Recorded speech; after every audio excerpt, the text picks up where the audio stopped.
вокальные конечно-слоговые взрывные звонки в раннем состоянии, назад 2 кадра, пожалуйста, вот, прошли, нет, еще один, прошли в раннем состоянии.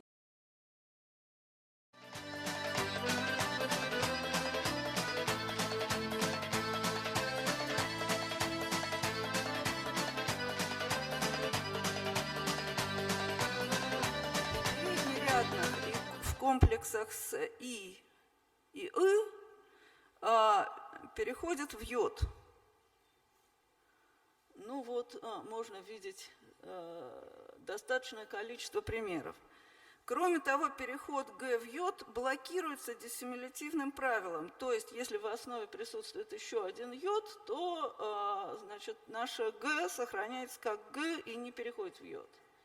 И это тоже общекыпчакское правило, оно достаточно хорошо видно на всех кыпчакских языках. Звонкий губной ведет себя так. Значит, во-первых, во всех позициях фрикативное «в», которое образовалось из взрывного «б» в интервокале еще на общетюркском уровне, губное «в», что не затрагивает фонологического статуса этого сегмента. Перелистните, пожалуйста. Вот. И это «в» вызывает огубление соседних гласных, как широких, так и узких. А после этого в окружении гласных переднего ряда «в» переходит в йод, значит, в окружении задних гласных сохраняется. И именно о таком порядке действия процессов свидетельствует отсутствие общекарачаево-балкарской лабиализации исходно нелабиализованных гласных перед «в» восходящим «г», но не к «б». Вот список примеров. Вот. Ну и следующий, наверное, слайд.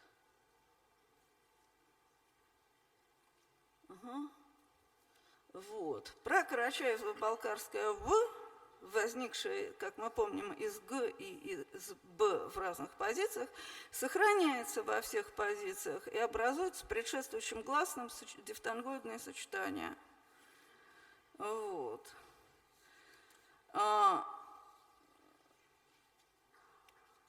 Ну и затем, значит, еще один важный признак – это на конце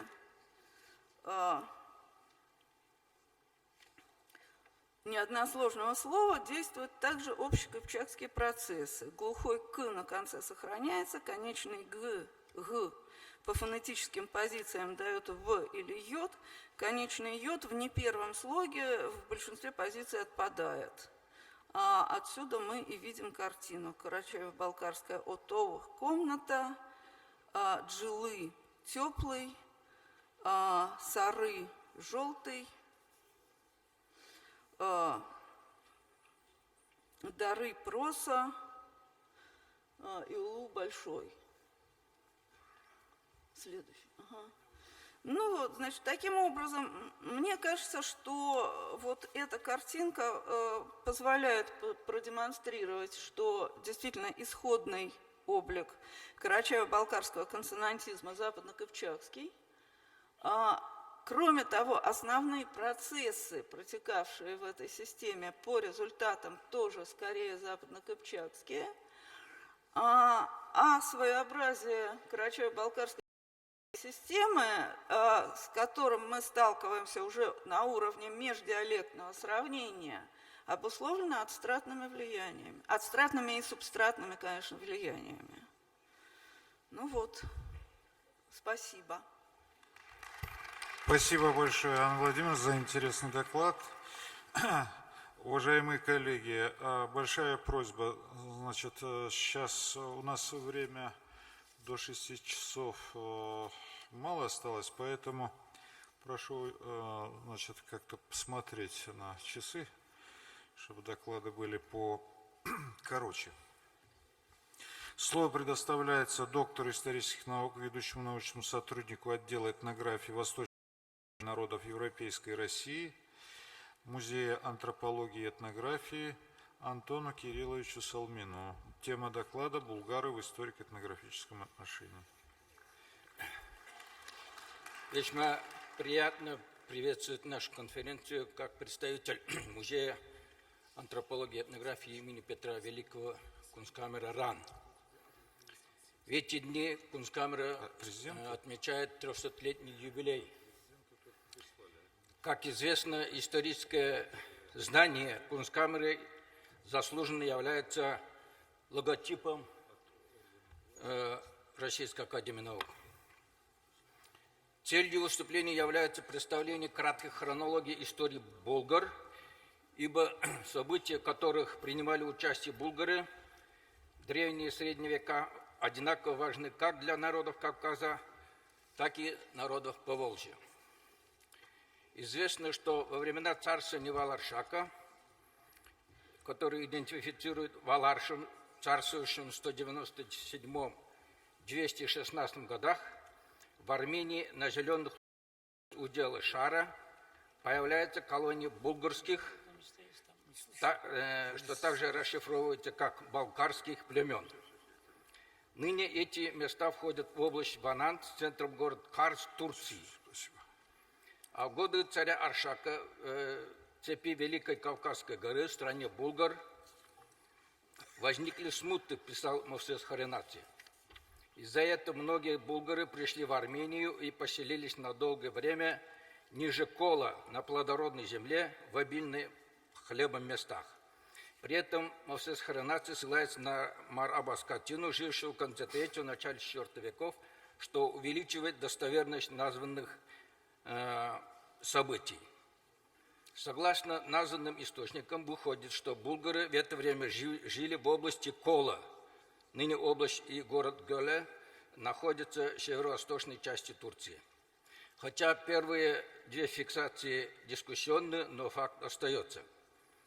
В литературе также принято считать, что упоминание булгар в форме «булгарес» у латинского анонима в его хронографии относится к 1904 году.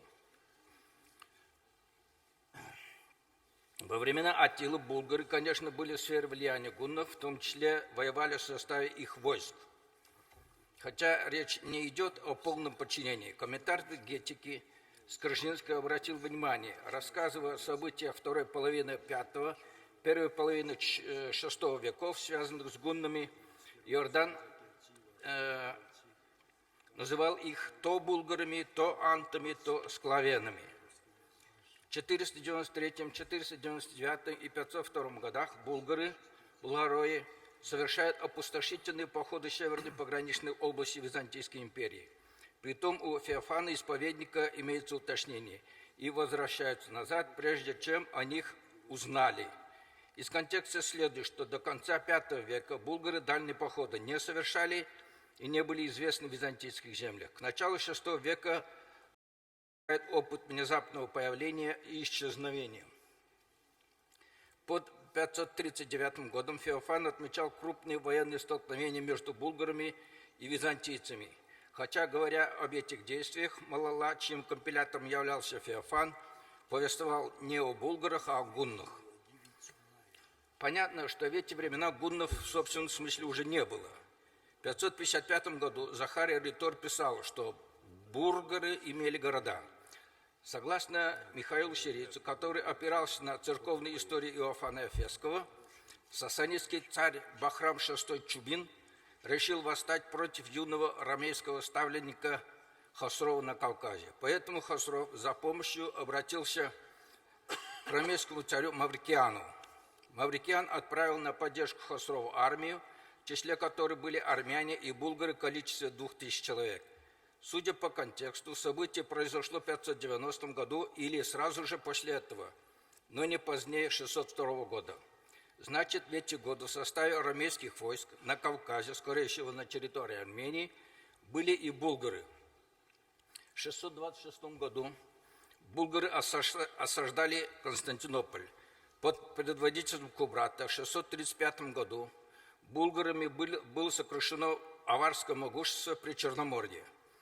С угасанием власти тюрков в эти годы в западных степях набирают могущество булгары и хазары. Так возникло новое государство Великая Булгария со столицей Фанагории. После жителя булгар и катрагов, Кубрата, у него остались 5 сыновей. Сокращаю я. В 670 году хазары в союзе с венграми громят булгар. В своей ранней истории хазары, пишет Гмыря, входили в военно-политический союз савиров, известный из источников как страна гуннов. В VII веке савиры и хазары стояли в едином военно-политическом союзе. Выходит, в это время савиры и булгары воевали друг с другом. После распада империи гуннов савиры на Кавказе в V-VIII веках не имели себе претендентов в военной силе. Именно тогда булгары были серьезно потеснены савирами и хазарами.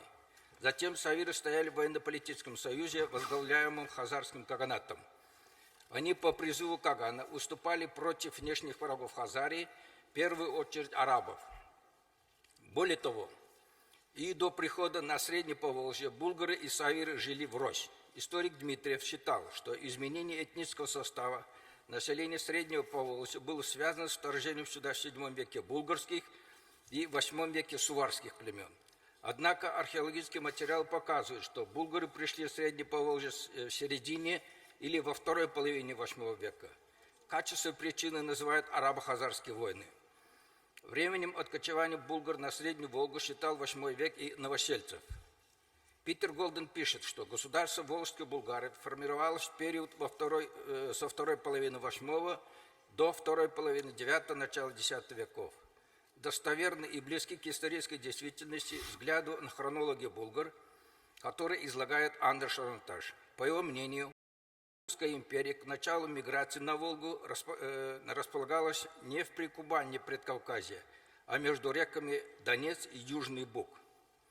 Булгары, на его взгляд, находились тогда в зависимости от хазар. В 737 году, воспользовавшись нападением арабского полководца Мирвана на хазар, они двинулись вверх по Волге. Заодно прерывается прямое подчинение булгар хазарам.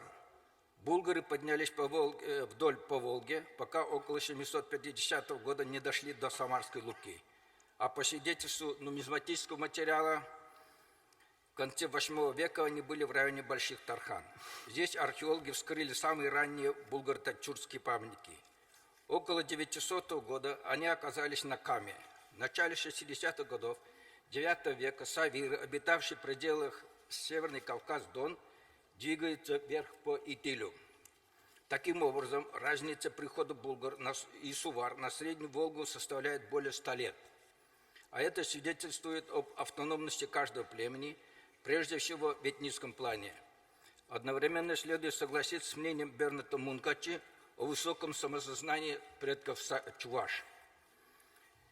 Именно это качество и подтолкнуло суварское племя на развитие булгарами в начале X века и уход под предводительством их царя в Ирак на побережье Волги, на правобережье Волги.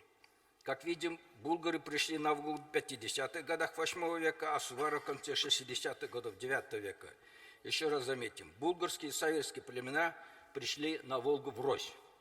Более того, после распада Гунского союза савиры сильно притесняли булгар. Возможно, и это стало причиной дополнительной или основной вопрос открытый ухода булгар с плодородных земель региона Северный Кавказ-Дон. Как утверждают источники, в первой половине IX века была вторая волна булгар на Волгу. Подавление восстания сторонников старой религии и хазарий, каваров, видимо, также булгар и суваров, в 830 году породило другое историческое событие. Недовольные булгары, то есть оставшаяся их часть, двинулись на Дунай и Волгокамье. Главным врагом Волжской Булгарии на время царствования Алмуша была Хазария. Алмуш ежегодно платил царю Хазар от каждого дома в его государстве шкуру соболя. Из рассказа Иван Фадлана видно, что сын булгарского царя находился в заложниках у хазарского царя. До царя Хазар дошла весть о красоте дочери царя славян, так что он послал сватать ее. А он высказался против него и отказал ему. Тогда он послал, требуя вторую его дочь. как только это известие дошло до царя славян, он упредил это, выдал ее замуж за царя князя племени Эскель, который находится под его властью, боясь, что он отнимет ее у него силой, как это он сделал с ее сестрой. Булгарский князь решил построить крепость и защищаться от иудеев, поработивших его. Видимо, уже будучи на Средней Волге, в начале X века савиры-сувары продолжали, хотя уже по инерции, считать себя союзниками Хазарии.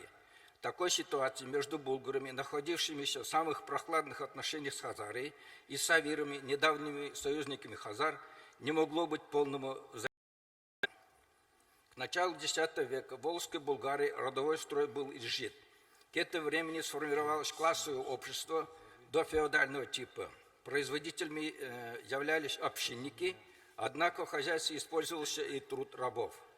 В стране имелись общепринятые 4 царя. Видимо, по идее, они должны были занимать трон в определенной последовательности. Центром государства Волжской Булгарии был Булгар. Из него выходит до 20 тысяч всадников, сообщает источник под названием Худут Алалем. Согласно этой же рукописи, ближе города Булгар находился другой город Сувар. Однако по Ахмеду ибн Фадлану города Сувара еще не было. Переправляясь через реку Утка, он никакого города на этом месте не упоминает, так как он тогда еще не существовал. Видимо, речь идет не о городе, а о поселении центра суварского племени. Однако и позже город носит только номинальное наименование Сувар, ибо основная часть племени была на правобережье. В городе Сувар проживала та небольшая часть сувар, которая приняла ислам. Вскоре все они обулгарились.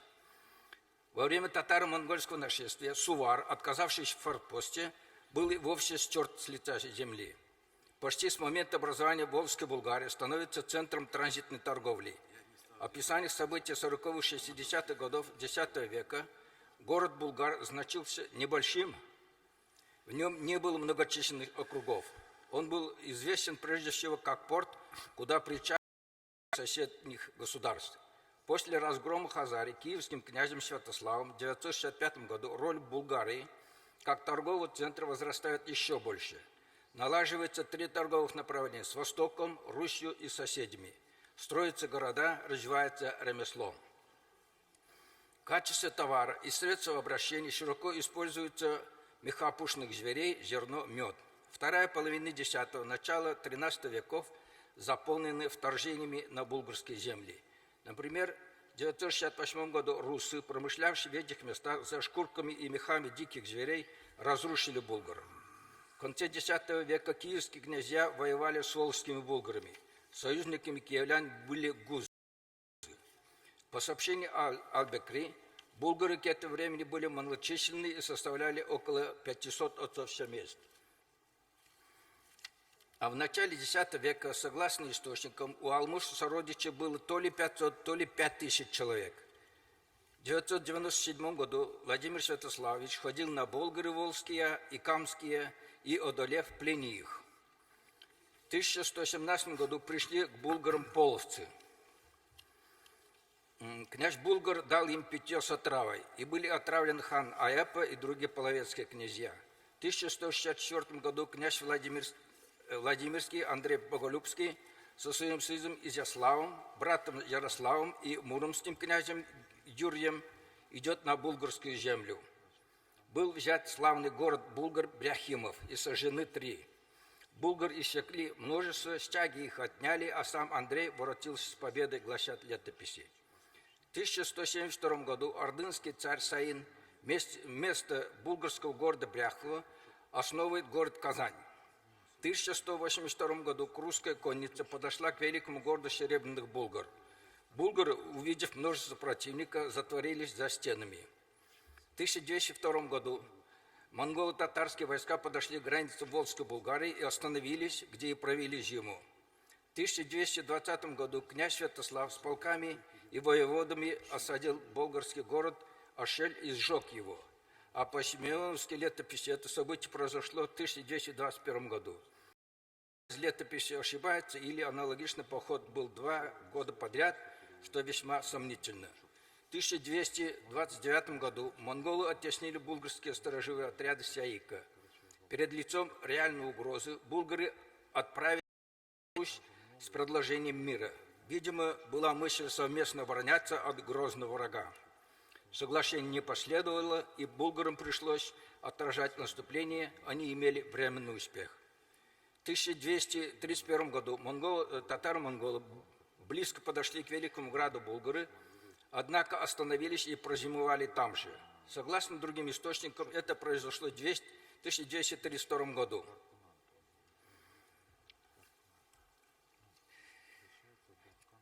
В 1370 году булгарский престол занимает представитель русского княжества, который стал контролировать торговые дела. Много вреда было нанесено столице Булгарии и всему государству ушкуйниками, грабившими города.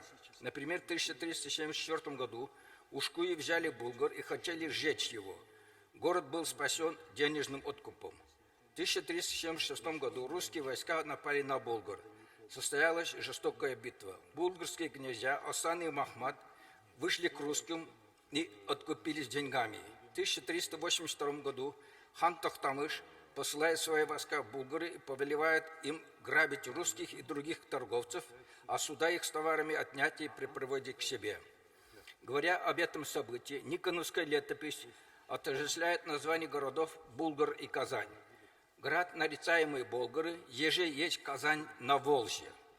Этот летопис свидетельствует о том, что центром булгарского государства в то время уже становится не город Булгар, а Казань. В 1395 году русские воеводы взяли города Булгар, Жукотин, Казань и Кременчуг. Пробыли там 3 месяца, повоевали и возвратились много корыстью. Так по летописям. В постепенной книге это произошло в 1396 году. Согласно патриаршей летописи, в одном варианте были взяты города Болгар и Жукотин, а в другом Казань и Кременчуг. А по другим летописям взятие Болгар Великих, Жукотина, Казань и Кременчуга произошло в 1399 году. Как видим, по данному событию зафиксированы не только разные города и даты. Дальше я все опускаю, и где проводится идея, опираясь на летописные источники, центром Булгарии постепенно становится город Казань. И булгар начинают называть казанцами.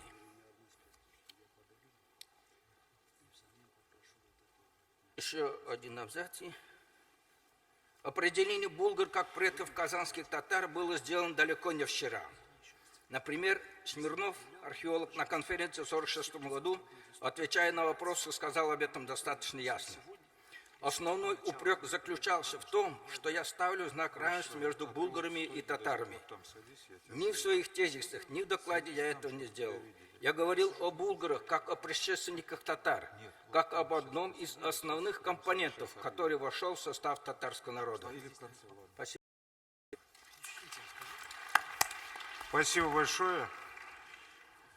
Уважаемые коллеги, еще послушаем одно выступление о булгарском, на булгарскую тематику. Затем в связи с необходимостью выезда Владимира Александровича Дмитриева в Санкт-Петербург дадим ему слово и после перейдем к иным докладам. Согласны? Значит, слово является заведующим отделом языка, литературы, фольклора Карачаевского научно-исследовательского института имени Батчаева Харуну Мудалифовичу Акбаеву. Тема доклада о булгарском субстрате карачаевского языка подготовится Владимиру Александровичу Дмитриеву.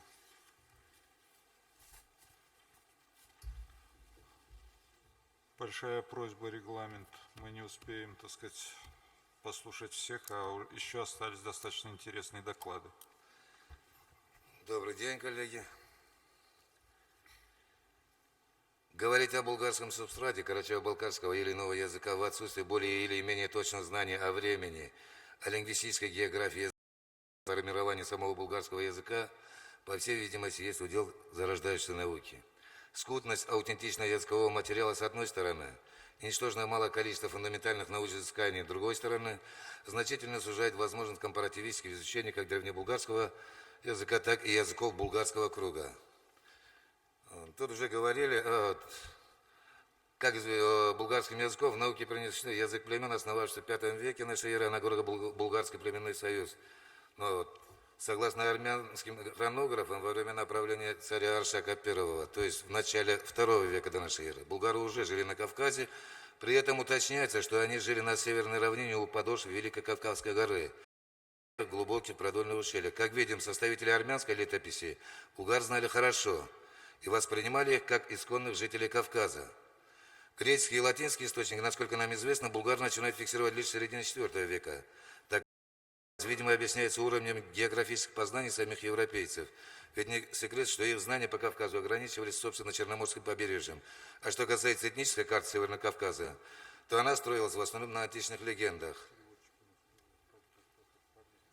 Некоторым аргументом в пользу булгарской составной, видимо, может послужить и самоидентификация народа. Так, Паллас, который в 1793 году посетил карачаево-балкарцев, пишет: «И балкар их старейшин называют басьян и басьянцы. Они говорят, что произошли от булгадаров».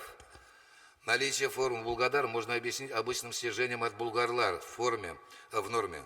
Сравните киргизское балдар, дети, вместо ожидаемого балалар. Как бы то ни было, история тюркских языков на Кавказе не начинается с появления здесь гуннов или кипчаков. Не совсем корректным представляется и то, что суждение о древнебулгарском языке строится преимущественно на дунайском и волжском языковом материале, то есть фактически на языке кайне переселенцев VII-X веков. Ведь на новых территориях расселения булгар при новых этнолингвистических условиях, безусловно, должна была измениться и лингвоэкологическая ситуация. В этой связи думать, что нельзя будет игнорировать материалы караимского, крымско-татарского, карачаево-балкарского и кумыкского языков, то есть языков более раннего и более аутентичного булгарского ареала. Например, топоним Джигатей в Карачае и Джингутай в Дагестане, безусловно, является старшим по отношению к волжскому Джукетау, а равно и название горного перевала Санчар в Карачае по отношению к чувашскому Санчар. Можно сравнить гидроним Архыз в Карачае и Иргыз в Татарстане. А к древнебулгарскому пласту, видимо, следует отнести карачаево-балкарские топонимы Гиляч, Эльтаркач, Захзан, Кубран, Лахран, Лаба, Магас, Махар, Схават, Хурзук, Учхул, Чучхур, Амгата, Инджургата, Генджагата и другие. Из собственных имен. Карачаево-балкарский Мамули при булгарском Мамли, Карачаево-балкарский Темрез при булгарском Темрез, Карачаево-балкарский Акки при булгарском Ахи. Из обычной лексики карачаево-балкарский Эля и Иехтюн, воскресенье, при булгарском Оих, месяц. Карачаево-балкарский Палах при булгарском Пелек, Палак, могильный столб. Карачаево-балкарский Ул, Улу, Улан, сын, при булгарском Ул, сын. Карачаево-балкарский Хыр, девушка, дочь. И при булгарском Хер, девушка, дочь. К древнебулгарскому пласту следует отнести карачаево-балкарский Лахор, Чаука, Джилан, Мулхар, Бусхул, Буру, Крау, Улак и так далее. Говоря о собственно карачаево-балкарском языке, следует заметить, что в время компаративистики не до конца выявлены его субстратные и суперстратные элементы. А существующие генеалогические системы тюркских языков, к сожалению, всегда могут корректно объяснить межязыковые и диалектные особенности даже внутри одной языковой группы. Согласно им, фонетические рефлексации типа РЛ-замещения появились еще в алтайскую эпоху, но почему-то сохранились в чувашском. Нам же представляется, что РЛ-замещение ничуть не является алтайским феноменом.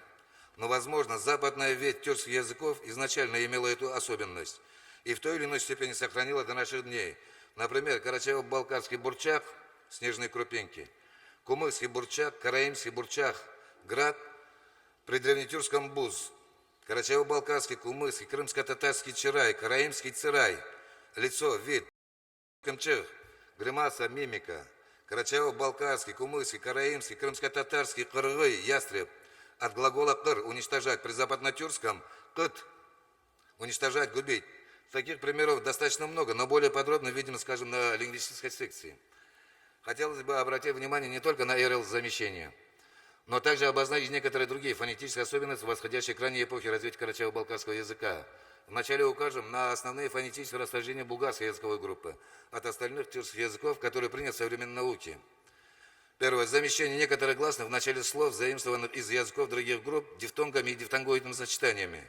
Замещение конечного согласного «з» другим согласным «р», то есть ротацизм. Замещение чередующихся по языкам согласных «д», «т», «з» и «йота» согласным «р». Наличие характерной согласной фонемы «g», выступающей вместо йота «ж», «дж», «д», «ч» в других языках. Замещение чередующихся по языкам согласных «ш», «с» согласным «л», то есть ламдаизм. В карачаево-балкарском языке означенные фонетические расхождения проявляются намного глубже. Во-первых, дифтонги с начальными гласными вследствие протеза создаются наряду с кратким «и», еще и губно-губным согласным краткое «у». Во-вторых, ложные дифтонги с кратким «и» и «у» появляются и после падения начального гласного. Далее, «л» замещению, помимо «ш», «с», подвергается переднеязычная глухая фриката «ч» других языков. И еще «р» замещению, помимо «д», «т», «з» и «йота», подвергается переднеязычная глухая щелевая согласная «с». Примеры. Эки, яки. 2. Үз, юз. Отрывать. Югю, югю. Еги, еги. Угай, угай. Уз, ехкюн, ехкюн. Халта, халта. Хулгу, кулгу. Лохпар, сокпар. Лыппыр и дуппур. Юр, то есть гавкать. При үстюр. Эрек, отчужденный. При этек, край чего-либо. Аргыш, заготовка зерна. При азык, запас провизии. Без учета этих замещений, вычленения корневых основ архаичных слов или понимания их семантики для большинства современных носителей языка становится делом затруднительным. Подобные замещения порождают некоторые проблемы в семасиологии, когда обычные дуплеты типа лабыта, чебыта, калджар, халджар воспринимаются как разнокоренные синонимы или даже как самостоятельные единицы. Явление рефлексации, вызванное фонетическим замещением, наблюдается и на уровне слова и формообразующих аффиксов. Следует отметить и параллельное функционирование замещенных аффиксов, так называемых морфемных альтернантов, типа аффикса «лык» и «шек», «чик», «сык», «мылык» и «камсык», «тепшек», «пылчык», «рак», «рук» и «зук», «тук», «дак», «байрак» и «хурзук», «колтук», «хуртак», «хэн» и «кын», «кун», «ашхын» и «салкын», «калкан», «толкун» и так далее.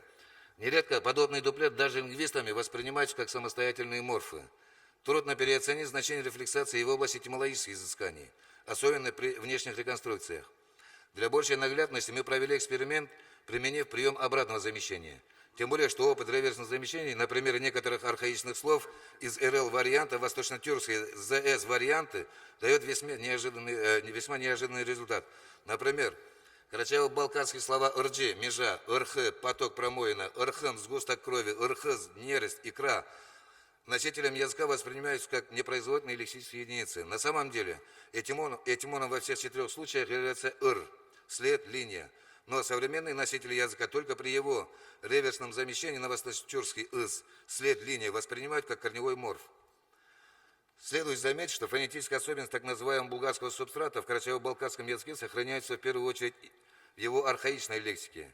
А статистические и иные показатели этого пласта в стратификационном плане указывают на его первичность по отношению к огузо-кыпчакским слоям. Феномен РЛ-замещений, по всей видимости, не является, собственно, булгарским, хотя в генеалогических схемах он указан именно в связи с хунской эпохой. Но, возможно, и сам булгарский язык, наравне с другими РЛГ-языками, формировался в европейском кругу тюркских языков. Если можно, рисунок 1. Первый рисунок, схему. Также можно предположить гипотетические истоки данной группы. Возможно, это протюркская языковая эпоха. Языки тех тюрков, которые пошли на восток, по всей видимости, под влиянием индоиранских, сино-тибетских, тунгузо-манчжурских и самодийских языков, развились по пути ТС и йота-замещений. А европейская ветвь в контакте с языками семитского, иранского, иберийско-кавказского, германского, балтославянского и финно-угорского кругов пошли по пути РЛГ-замещения. Это предположение можно подкрепить и некоторыми результатами наших частотных исследований в области фонетики. Согласно им, Л и Р по частоте употребления занимают первые 2 места среди всех согласно карачаево-балкарского языка с 7,52 и 5,56% соответственно. И даже с учетом гласных По частоте употребления «л» является одним из лидеров, уступая только гласной «а». Что же касается их восточных соответствий, в первую очередь «з» и «ш», то эти последние в языке занимают всего 2,6 и 1,4% соответственно. В этой связи вряд ли здесь будет корректным говорить о каком-то незначительном булгарском влиянии на карачаево-балкарский язык. Думать, что исконность как самих согласных «л» и «р», так и связанных с ним замещений, не вызывает сомнений. Коллеги, хотелось бы обратить ваше внимание и на значимость для наших исследований и материала. Если можно, уже с первой картинки, фотографии. К настоящему времени на территории проживания древних средневековых носителей западнотюркского языка выявлено несколько сотен рунических памятников. Помимо них в Болгарии найдено 15 булгарских надписей и фрагментов, выполненных греческими буквами. От волжских булгар также сохранилось значительное количество арабографических памятников. Наиболее древними из них, как известно, являются рунические памятники. В 70-х годах прошлого столетия начаты были работы по их дешифровке. Есть гипотеза об алано-адской, печенежской, куманской языковой принадлежности данных памятников. Предпринимались попытки прочесть даже с позиции русского, остинского, ингушского и адыгского языков. Особых результатов в этом направлении, кажется, добился профессор Бочаров. Им была проделана огромная работа по дешифровке и систематизации северокавказского ареала рунического письма. По итогам анализа более 150 надписей ученый пришел к выводу. Рунические надписи Дунайского, Волгодонского, Донского и Северокавказского регионов являются памятниками булгарских диалектов. В 2014 году, то бишь в этом году, в ходе 2 эпиграфических экспедиций Акбаева-Байрамкулова на территории исторического Карачая был открыт историко-эпиграфический комплекс, который нами условно назван Булгадар. В настоящее время процедура государственной паспортизации данного комплекса еще не завершена. И дабы избежать незаконных действий черных археологов и туристов, более точно координат не оглашается. В ходе обследования нами выявлено, что некоторые рунические надписи уничтожены вандалами. В частности, поверх рунических надписей молитвенного камня, а также на южной стенке святилища нанесены буквы русского алфавита, что значительно усложняет их дешифровку. А в некоторых случаях делает это почти невозможным. Из найденных 9 эпиграфических объектов 7 находятся в удовлетворительном состоянии. В настоящее время специалистам Карачаевского НИИ начата работа по их изучению и расшифровке.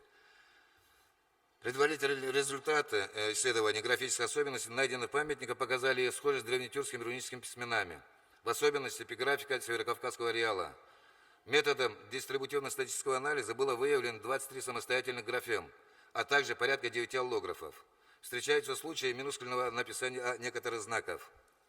Из 32 знаков комплекса Булгадар 6 знаков отсутствуют в памятниках бассейна Енисея, при этом имеются в древнефиникийском алфавите. Всего же 17 знаков северокавказских рун идентичны начертанию графем финикийских алфавитов. В этой связи хочется заметить, что гипотеза о сагдийском происхождении древнетюркских рун вызывает определенные сомнения. Во-первых, если они созданы в результате трансформации курсивно-сагдийского письма, то откуда в древнетюркских рунах появились отсутствующие в сагдийском письме финикийские графемы? Более того, процесс выхода из оборота подобных форм начертания данных знаков в финикийском алфавите завершился намного раньше появления самого сагдийского письма. Во-вторых, наличие в северокавказских рунах графем, отсутствующих в архано-енисейских и при этом идентичных финикийским, по всей говорить о первичности западнотюркских рун по отношению к восточно-тюркским. И последнее.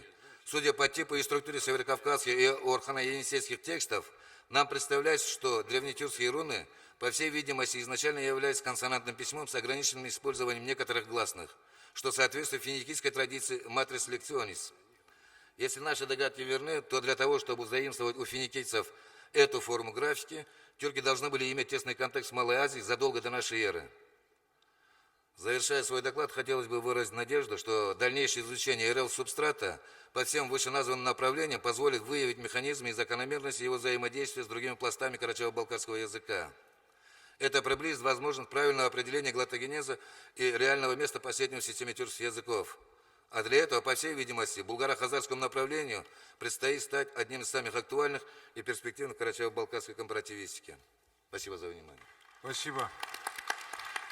Слово предоставляется Владимиру Александровичу Дмитриеву, доктору исторических наук, профессору, Российский этнографический музей. Уважаемые коллеги, я прошу прощения за то, что нарушил естественный ход течения данной сессии, поэтому постараюсь быть максимально кратким. Также я прошу прощения, что я, наверное, обойдусь без показа образцов, находящихся в музее, прикрывшись фразой про рахат лукум, который надо есть, а рассматривать его, наверное, еще будем.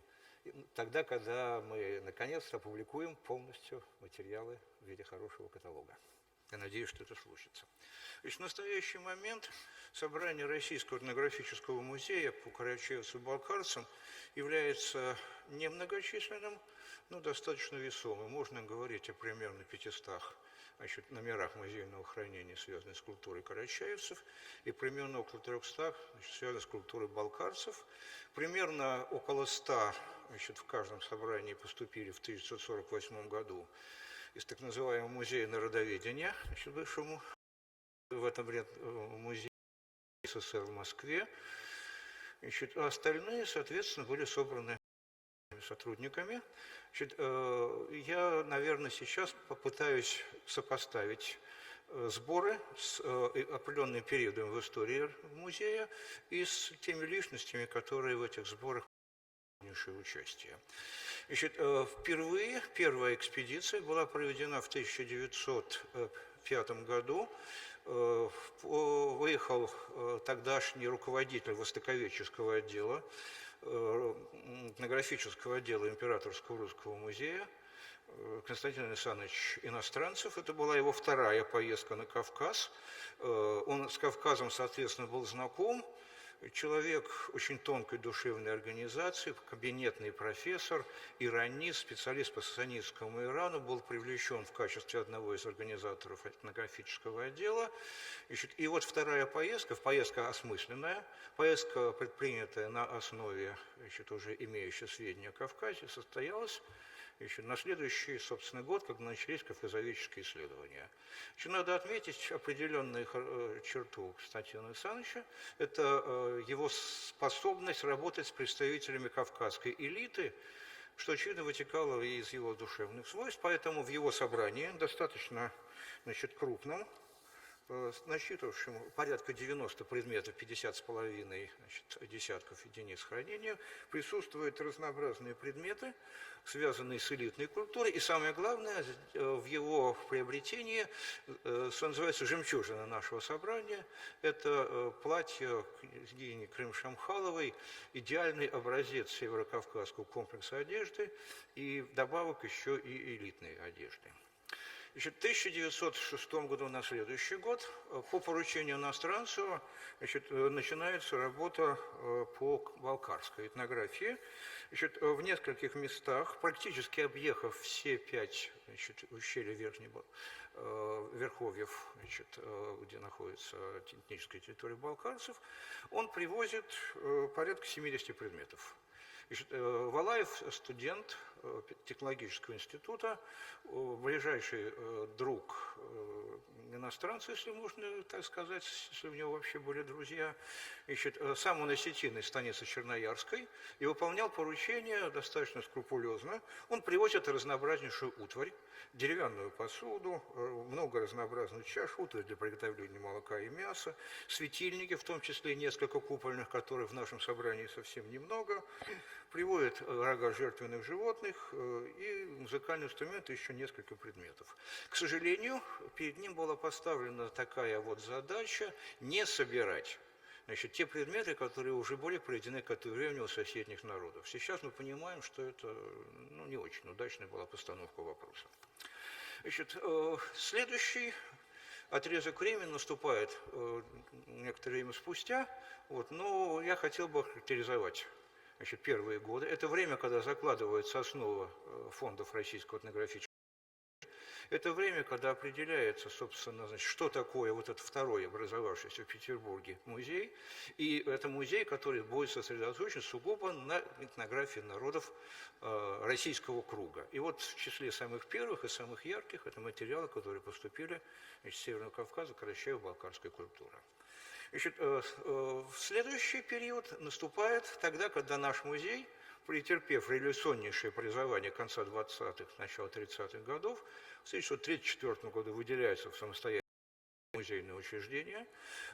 Трагедийная совершенно ситуация с музейным составом, потому что Значит, практически вся дореволюционная когорта знаменитейших исследователей была репрессирована, и история начинается людьми, которые должны были поднимать, значит, заново.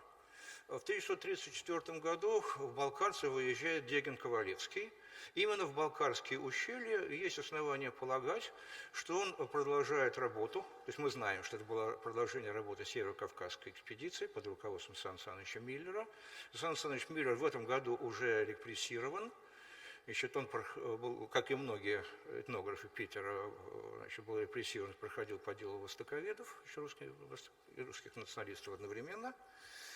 Значит, Дегин Ковалевский, продолжив фактически программу Александра Саныча Миллера по изучению горского земледелия, работает в верховьях, в верхних ущельях для того, чтобы, значит, собрать предметы культуры, которые мы сейчас назвали предметом экологической приспособляемости. 1934 год. И в 1934 году начинается славная история нашего музея, несмотря на то, что год трагичен, начинается славная история и сбора карачаево-балкарского материала, связанная с именем Евгении Николаевны Студеницкой, которая в 1934 году впервые выезжает в Карачаев, в Карджурт. Затем ее экспедиции в Карачаевце повторяются в 1938, 1939, 60, 70 году. Прошу прощения, значит, Карачаев 34, 36, 37, 40, 59, 60, 63, 1969 год. Значит, и к Балкарцам 34, 38, 39, 60 и 70. Ну, всем присутствующим в аудитории понятно, что эти экспедиции проводились ровно в тот момент, значит, когда как только появлялась возможность выехать в горы, значит, по данной тематике, то эта возможность осуществлялась. 1934 год. Это первая экспедиция, которая, по сути дела, на кавказском материале доказывает, что музей должен иметь свою собственную самостоятельную собирательскую политику, ориентированную на изучение традиционной бытовой культуры, и это изучение должно составить основное направление деятельности музея. Фактически вот все другие экспедиции подобного порядка, которые вот на самом деле отстаивали эту позицию музея, остались немножко позднее. 1934 год, вот это действительно очень важная дата. Значит, за это время Евгения Николаевна Студенецкая собирается основная часть Карачаево-Балкарского фонда музея. Ей же она была спасена фактически в трудные годы, в 40-е, начало 50-х годов. И, конечно, она обращала внимание в основном на предметы, связанные с одеждой. Вы все знаете, что она выдающийся знаток комплекса культуры народов Северного Кавказа. Ей был выделен и своеобразный вариант костюма, который связан с карачаевско-балкарским вариантом, в большей степени с карачаевским. Проведено изучение многих сторон культуры, и ее, конечно, мы по праву считаем одним из исследователей, который заложил основной краеугольный камень в музейное собрание по народам Северного Кавказа, ну и в особенности, значит, по культуре карачаевцев и балкарцев. Значит, в последующие годы сборы были не очень значительны. Есть определенные поступления от частных лиц, в том числе исследователей Кавказа, в том числе и Северного. Но в 1948 году, значит, фонды несколько были пополнены собранием бывшего музея народоведения в Москве. Значит, это собрание не очень раннее, в отличие от многих других вещей, которые поступили, значит, из данного источника. Но все-таки, значит, здесь есть достаточно комплексно подобранная, значит, коллекция предметов, связанных с орудием труда и непосредственно быта, то, что относится к поступлению в сельскохозяйственной и кустарной выставке 1923-1925 годов в Москве. Значит, есть несколько старых предметов, это тоже отрыв, поступившие из Политехнического музея.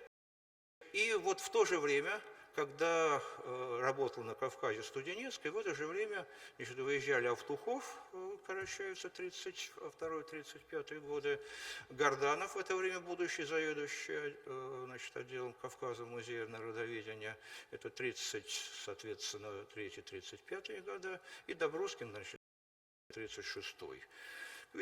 Поступили к нам сборы не очень в упорядоченном состоянии. Надо сказать, что история музейного народоведения – это весьма трагическая страница в целом нашей музейной истории. И мы, очевидно, в данном случае, по сути дела, присутствуем при последнем всплеске настоящего исследовательского интереса со стороны Московского музея, который в перспективе ждала печальная судьба закрытия. Значит, и можно этот музей внести в число тех учреждений, которые были репрессированы, значит, к концу 30-х, в первой половине 40-х годов. В настоящее время, значит, как я уже сказал, около 500 предметов по-карачаевски, около 300 предметов по балкарской этнографии. Мы имеем относительно косвенно представленные культуры первичного производства, земледелия. Последний, значит, года 3 назад из Верхней Балкарии очень интересный сошник. Но это уже, скажем так, единичные поступления, которые в последнее время, значит, становятся нормой. Значит, очень неплохо представлено горское скотоводство, включая комплекс пастуха. И вот Евгения Николаевна привлекла и отметила, значит, вот своеобразный комплекс с основой гибенеком, кроенная волочная куртка с рукавами, очевидно, дающая представление об очень серьезных взаимоотношениях в области хозяйственной экипировки народ горского региона Северного Кавказа. Значит, хорошо характеризуется одежда и золотное шитье. Можно говорить о наличии, конечно, неполного, но очень яркого собрания кейзов, то есть, значит, узорных войлоков разного характера. Здесь есть и аппликационные, и валенные, и односторонние, и двусторонние валенные, и даже некоторое количество мозаичных. Есть возможность говорить о своеобразии волочного производства. Вот в этой части, значит, эти тюркские традиции весьма серьезно потеснили кавказские традиции в волокоделании. Представлены коллекции масок, очень интересная и очень плодотворная. Мы можем говорить в данном случае, что наша коллекция, она в значительной степени отражает так называемую, значит, экологическую, хозяйственную, и не только хозяйственную, но адаптацию к условиям центрального региона Северного Кавказа. Поэтому в большей степени это все-таки те элементы, которые будут нести в себе вот следы, собственно, кавказской культуры. Следы тюркского мира, как я уже говорил, тюркской культуры, мотивационными, со структурой картины мира, с счетом и так далее. Вот в орнаментике киизов они прослеживаются, и тема эта может на данном материале развиваться еще достаточно. Надеюсь, что, может быть, вот как раз этот еще вид производства и этот вид сохранительной традиции еще может быть доступен музейному комплектованию. В принципе, очевидно, на настоящий момент наступает в музейном мире та эпоха, когда информационные технологии значительно развиваются и позволяют нам ставить вопрос о полномерном освещении данной части собрания, значит, ну, например, в каталожной части. Спасибо.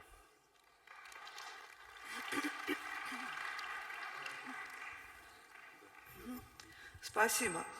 Слово предоставляется доктору филологических наук, профессору, заведующей кафедрой карачаевской и ногайской филологии Карачаево-Черкесского государственного университета имени Алиева Тамаре Казиевне Алиевой.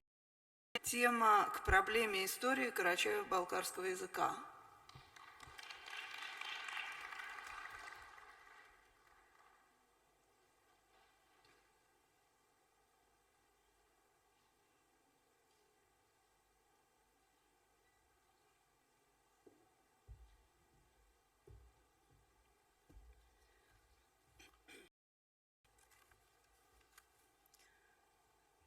Добрый день, уважаемые коллеги.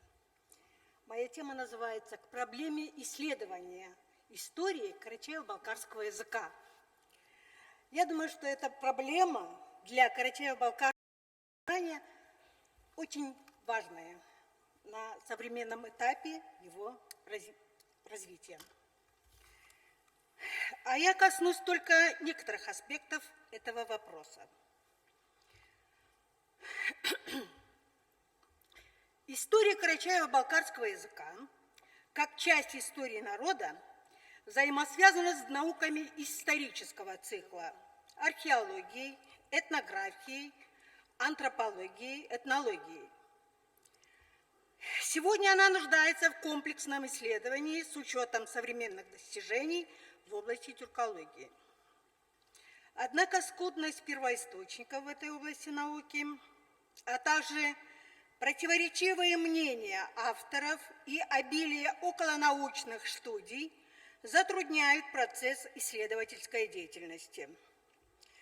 Его тормозит также отсутствие специалистов по идентификации источников о народах Центрального Кавказа, рубежа раннего и позднего Средневековья и периода после татаро-монгольского нашествия. В результате насильственной депортации карачаевцев и балкарцев с исторической родины был уничтожен имеющийся архивный фонд исторических источников, этнографических и фольклорных материалов, научный фонд, созданный Карачаевским научно-исследовательским институтом, а также Балкарским научно-исследовательским институтом, в том числе и материалы, переданные им Северокавказским горским институтом. По возвращении народа на историческую родину в 1957 году ученые снова обратились к проблеме Карачаево-Балкарского этногенеза. Основной вывод Всесоюзной научной сессии о происхождении балкарцев и карачаевцев, который прошел в Нальчике в 1959 году, гласит: карачаевские и балкарские народы образовались в результате смешения северокавказских племен с ираноязычными и тюркоязычными племенами, из которых наибольшее значение в этом процессе имели, видимо, черные болгары, и в особенности одно из западнокипчакских племен. Однако не все ученые разделяют этот вывод. Многие специалисты считают, что вопрос о возрасте карачаево-балкарского языка, как одного из древнейших тюркских языков мира, следует пересмотреть. Еще Умар Баблашевич Алиев отмечал, что карачаево-балкарский язык древнее прочих языков своей группы и что связи его шире, чем отмечаются в классификациях. Факты древности языка обнаруживаются и современными учеными. Например, нити исследований генеалогии одной из карачаевских фамилий, Каркмазовых, привели автора, уважаемого Каракотова Мурата Джаттаевича, к эпохе, цитирую, к эпохе татаро-монгольских завоеваний или к более раннему периоду, ко времени властвования грузинской царицы Тамары. Установление возраста языка открывает перспективы для определения языка основы. Как известно, родство языков устанавливается на основе генетических фактов происхождения от общего праязыка. Однако в проблеме определения близкородственных языков и близкородственных народов нет единого мнения. Умар Баблашевич считал, из всех предположений, а их более 10, заслуживает внимания гипотеза о том, что карачаевцы и балкарцы связаны своим происхождением с гуннами, кавказскими булгарами, кыпчаками, аланами. При этом он считал, что аланы изначально были тюркоязычными. Его поддерживали многие ученые, в том числе Хаджимурат Исаевич Хаджилаев, который, опираясь на лексический материал, пришел к мнению, что существовал особый, ранее неизвестной науке, древнетюркский аланский язык. Магомед Ахиевич Хабичев сделал вывод, что карачаево-балкарский язык унаследовал черты северокавказско-куманского, булгарско-хазарского и агузского языков. Он сближается с языком надписи аланских городищ и катакомб, писал он. Сослан Якубович Байчоров считает, что рунические надписи Дунайского, Волгодонского и Северокавказского регионов – это памятники булгарских диалектов.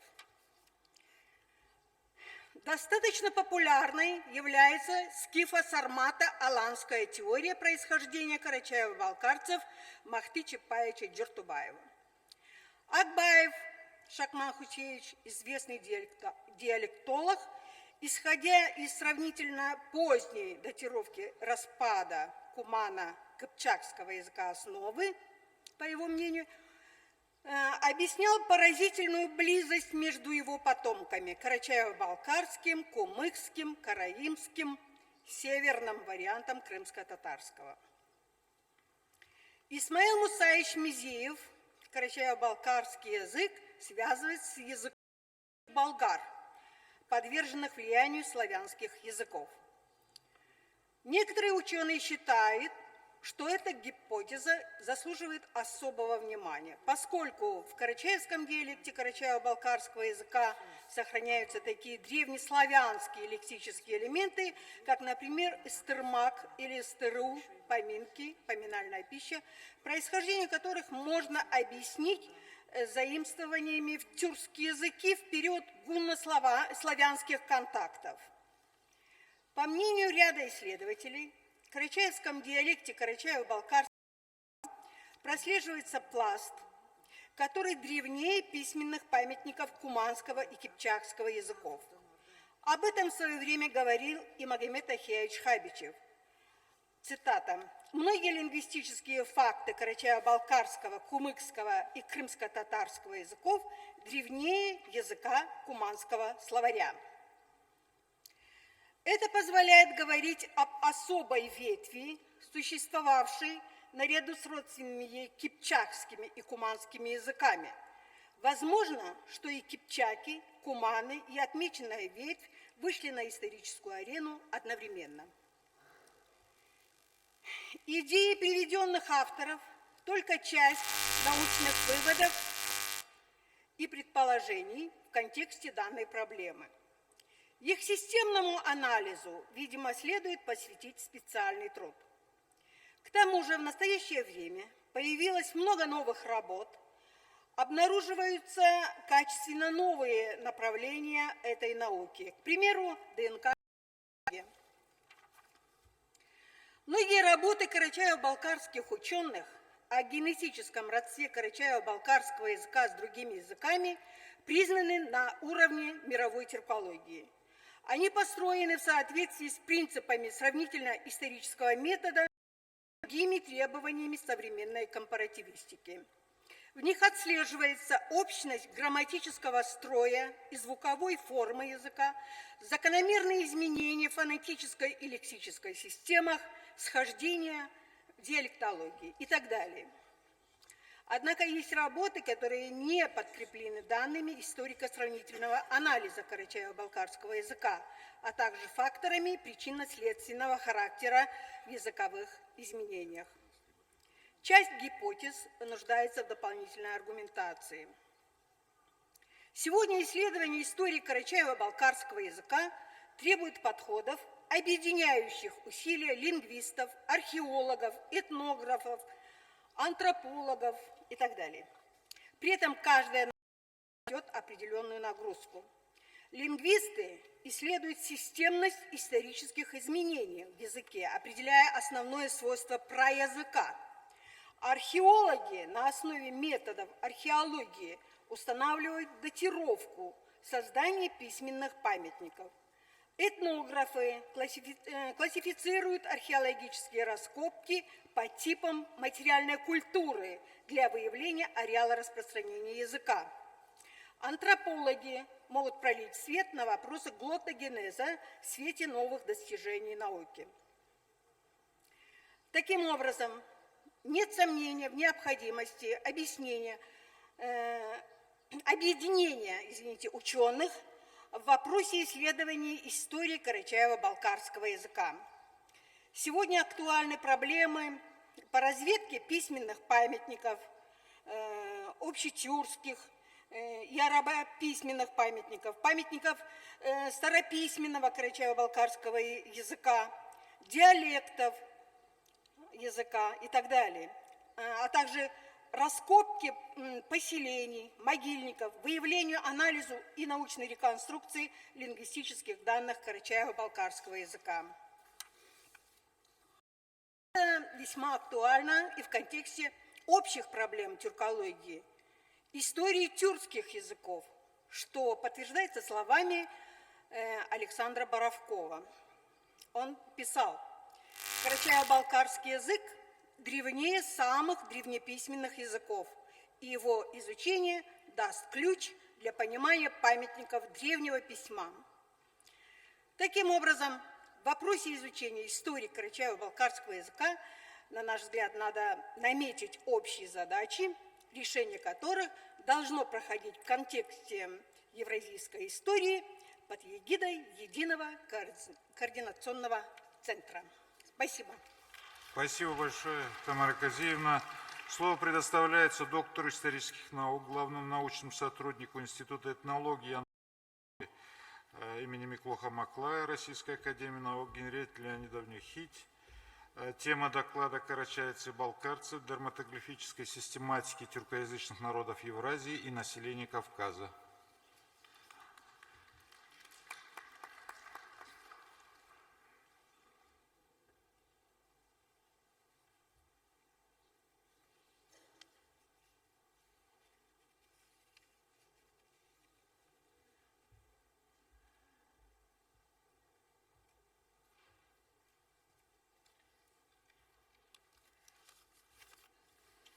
Дорогие коллеги, прежде чем начать доклад, я должна немножко пояснить, что такое дерматоглифика, потому что далеко не все присутствующие знакомы, наверное, с этим специальным термином.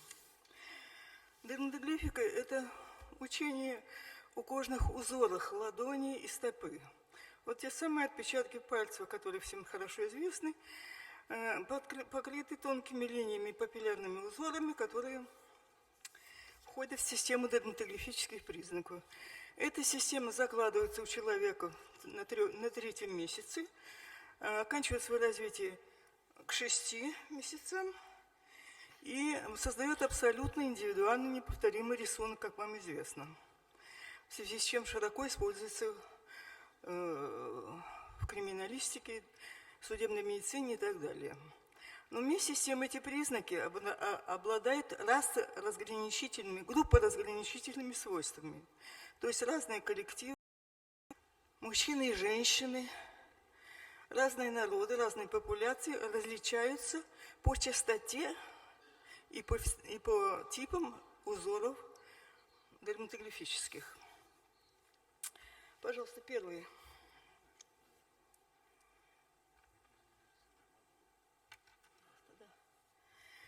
Несколько слов о том, что большие расы человечества основные, здесь не все человечество, только основные расы крупные, различаются по кожным узорам кисти. И вот вы видите здесь дерматоглифический профиль или дерматоглифические портреты каждой из больших рас. Чтобы было понятнее, я объясню, что точка, центральная точка круга, это минимальная величина признака группы какой-нибудь. Конец радиуса – это максимальная величина признака в масштабе Евразии. Так что все признаки переведены к евразиатскому масштабу, и это дает возможность сравнивать нам и полигоны или дерматоглифические профили разных групп. Вы видите, что каждая раса обладает неповторимым сочетанием признаков. Каждый этот полигон основан на многих тысячах наблюдений, так что никаких, кроме индейцев мало. Там несколько сотен отпечатков. Неповторимым сочетанием признаков, и это является средней расовой характеристикой. Нас в данном случае интересуют только монголоиды и европеоиды, потому что мы сначала рассмотрим положение карачаевцев и балкарцев среди тюрок Евразии. А среди тюрок Евразии есть и монголоиды, и негроиды. Остальные три расы оставим в покое. Пожалуйста, следующий. Вот европеоиды. Там был дан общий полигон европеоидов от Европы и до Передней Азии, и до Индии. А здесь европеоиды разбиты на 3 региона. И вы видите отчетливое различие между европеоидным населением разных регионов. Внизу в скобках дано количество выборок или групп, которые послужили основой. Даны средние величины в виде их полигонов. А вторая цифра в скобках – это условная величина южно-европеоидного компонента в этой расе. И вы видите, что самые южные у нас передние азиаты, очень близкие к ним кавказцы и совсем уже размыт южноевропеоидный комплекс у европейцев. Так что, не зная всего остального, можно было бы составить маршрут, по которому расселялись древние европеоиды, теряя по дороге свои свойства. Ну, Кавказ в наименьшей степени они потеряны, потому что они ближе всего к переднеазиатам. Тоже приведены карачаевцы и балкарцы. Сейчас я дам численности. Здесь пока рисунок, который говорит о том, что они относятся к типичным кавказским популяциям, и что они очень сходны друг с другом. Это бросается в глаза первым делом. Практически это народы-близнецы. У карачаевцев немножко, чуть-чуть больше развит южноевропеоидный комплекс.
группе этих самых типов.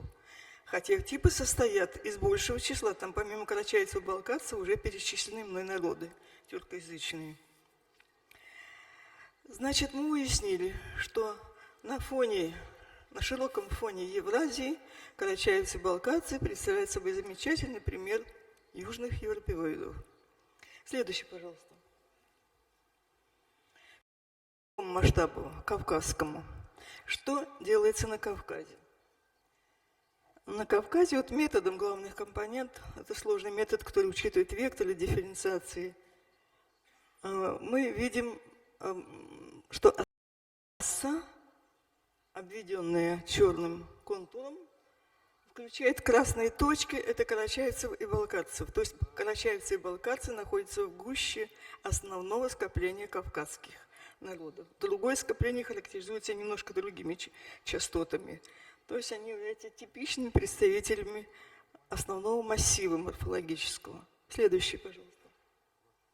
Другой способ, более простой, но более трудный для восприятия, потому что очень много этих линий. Ну вот вы видите, вот внизу очерченная черта, это ограничивает число групп, вошедших в одно скопление. И красные карачаевцы и балкарцы, 11 карачаевцы, 12 балкарцы, занимают почетное место в этом кластере, будучи связаны очень небольшой разницей. Следующее, пожалуйста. Значит, мы уяснили,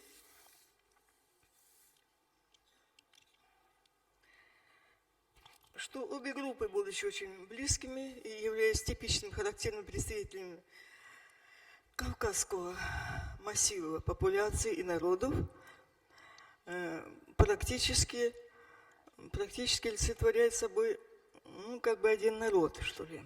Потому что абсолютная и относительная разница между ними минимальна. И теперь у нас возникает вопрос, а как соотносятся эти данные с данными расовой соматологии, то есть науки, которая описывает цвет лица, цвет кожи, цвет волос, цвет глаз и так далее. Грузинский исследователь Абдушилишвили опубликовал статью, в которой привел расстояние между вот некоторыми кавказскими народами. И я привела эти расстояния в систему кластерного анализа, поместила. Ну и кластеризировала те же самые группы по дерматоглифике. И вот тут любопытное наблюдение. Во-первых, карачаевцы и балкарцы глифики вместе с азербайджанцами образуют тюркский кластер. Причем где азербайджанцы, где карачаевцы и балкарцы, Северный и Южный Кавказ. Тем не менее, они оказались в одном тюркском, так сказать, кластере. Второе, что бросается в глаза, а вернее первое, вот это абхазо-адыгский кластер, который выделился по дерматоглифике. Это левая часть рисунка. Все народы, составляющие абхазо-адыгскую семью, выделились в одну единую физическую семью тоже. И практически то же самое мы видим по соматологии, но, наверное, плохо слышно, потому что у меня как-то резонирует очень сильно. Спасибо. Нормальная генеративная, да, хорошо. Спасибо. Адыги, кабардинцы, черкесы и абазины. Все абхазы-адыги, кроме абхазов. У него абхазы ушли к армянам, чего вообще не должно быть. Там какая-то ошибка у него в таблицах, я не знаю, в чем дело, но этого не должно быть. Ну, в общем, вы видите, два совпадающих момента. Выделились абхазы-адыги и выделились карачаевцы и балкарцы. Правда, карачаевцам и балкарцам примкнули осетины, ингуши и чеченцы, по данным соматологии. Что это означает? Вот хотя бы такое совпадение двух разных независимых систем признаков, а внутри группы, вот, ну, скажем, внутри какого-то коллектива, эти признаки не связаны на уровне индивидов. Вот у вас с таким-то комплексом дерматоглифических признаков не может быть связи с цветом глаз, цветом волос и так далее. Связи исторического характера. Значит, эти две системы развивались по своим законам и независимо. И тем не менее, результаты мы видим во многом сходные. Это означает, что мы видим реальное отражение действительной дифференциации по одной и по другой системе. А это, в свою очередь, доказывает, что исторические процессы действовали на обе системы признаков так, что выделились сходные комплексы, что бывает крайне редко. Вот эти две дендрограммы – это пока единственный случай в истории антропологии сопоставления результатов по двум независимым системам. Схемы получены числовым способом. Эти схемы можно по-разному строить. Бывают интуитивные схемы, бывают схемы, построенные на рамке вариаций, там, всякие другие. А это точный числовой расчет. Они носят название таксометрическое, то есть то, что измеряется числом схема.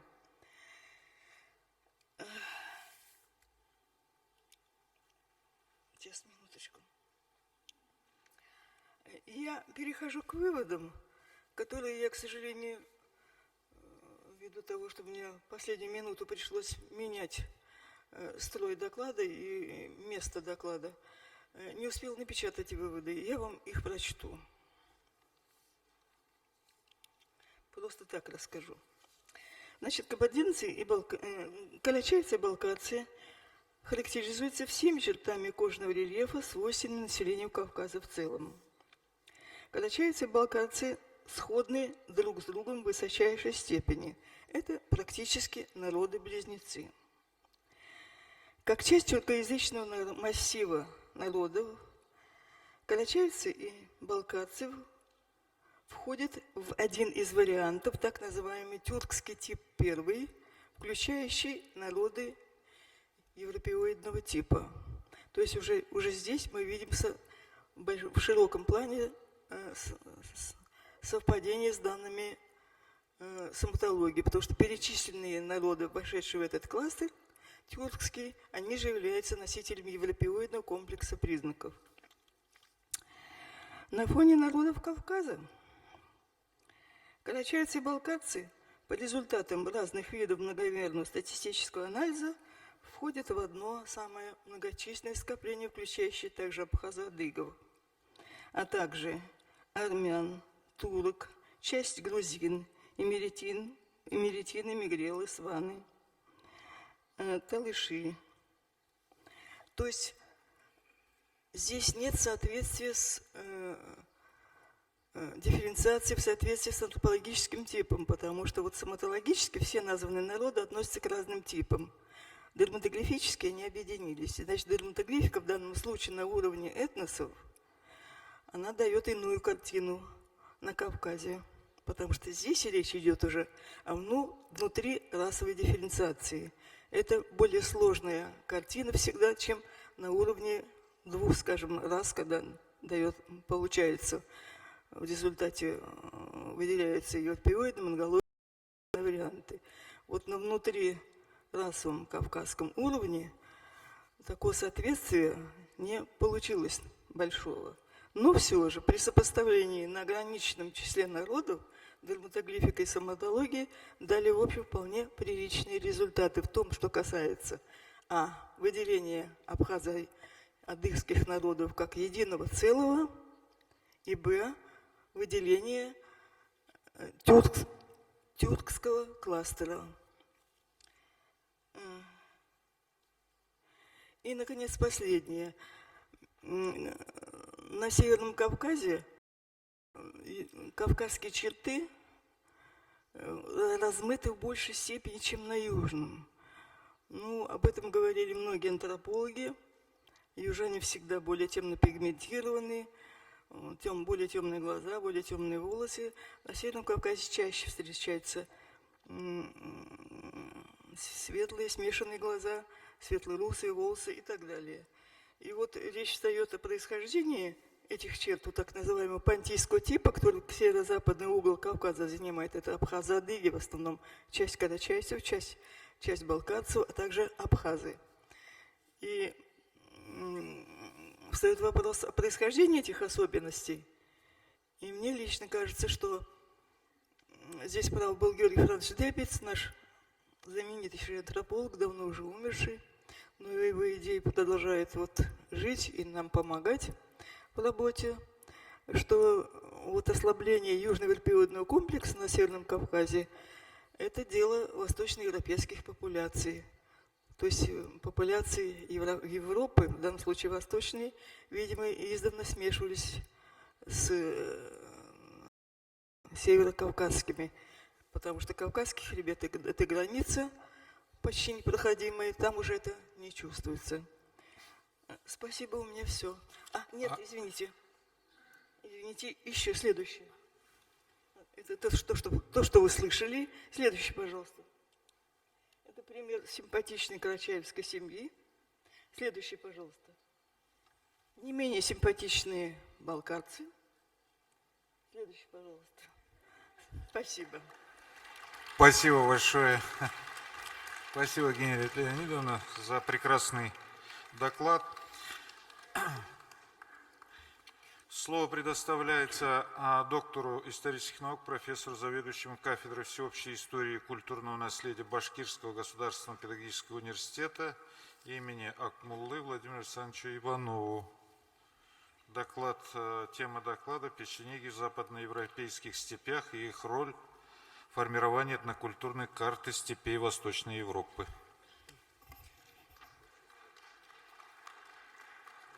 Презентацию можно открыть? Уважаемые коллеги, с целью уложиться в регламент, я опущу некоторые сюжеты своего выступления. В первую очередь, конечно, сюжеты, которые касаются восточной, так называемой кангаро-кингересской истории печенегов, поскольку она нам известна до сих пор по довольно отрывочным и довольно невнятным сведениям и китайских летописей, и тюркских источников. И сразу обращу ваше внимание на следующий, пожалуйста, на тот период, это рубеж 8-9 веков, когда агузы и вместе оказываются на восточной периферии западноевразийских степей. Географической территорией этих западноевропейских степей являются как раз степи Урало-Поволжского региона. И вот здесь мы подходим к самому интересному. Интересному не для агузов и печенегов, а интересному для нас, для археологов прежде всего. До сих пор в археологии бытует мнение у некоторых, правда, археологов, что выделить археологическую культуру агузов и печенегов невозможно. Ну и на этой почве иногда вспыхивают споры о том, кто доминировал в степях Восточной Европы в конце первого тысячелетия до нашей эры в этническом отношении, кто играл второстепенную роль, ну и в зависимости от того, у кого из исследователей, кому больше лежит душа, это бывают или печенеги, или агузы. Так вот, но 40 лет тому назад, вот скоро будет, в середине 1970-х годов, Владимиром Адамовичем Кригером, археологом, ныне здравствующим, в степях между Волгой, левобережьем Нижней Волги и Мугаджарами, или Музгарскими горами, как их обозначил в одной из своих работ Сергей Григорьевич Агаджанов. Будьте добры, следующее. Выделена была группа захоронений, группа курганов, характеризующих следующими признаками. Это, следующий, будьте добры. Это захоронения под небольшими земляными насыпями, содержащими по 2, а иногда даже и более одновременных захоронений, помещение в могилу конской шкуры, уложенной или на деревянное перекрытие над могилой, или в засыпи могильной ямы. Далее, наличие среди инвентаря, сопровождающего, я вот сверху вниз буду называть, бронзовых литых подвесок копаушек, украшенных растительным орнаментом, верхний ряд слева, птицевидных подвесок, иногда с привесками, гусиными лапками. Далее обуви, украшенной разнообразными бляшками, вот мыски сапог были украшены, будьте добры, следующий. И бляха решма, следующий, будьте добры. Бляха решма, украшение конской узды. Из 114 погребений с данными признаками, которые известны сейчас на территории между Мугаджарскими горами и Дунайским устьем на западе, почти 66 или почти 60% расположены в степях Урало-Поволжского региона.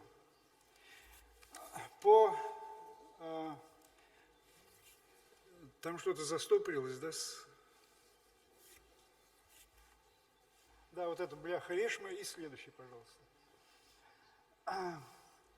По описанию, которое мы встречаем у Ибн Фадлана, описание погребения Агуза, вот те признаки, которые характеризуют данную группу памятников, они позволяют нам считать их агузскими.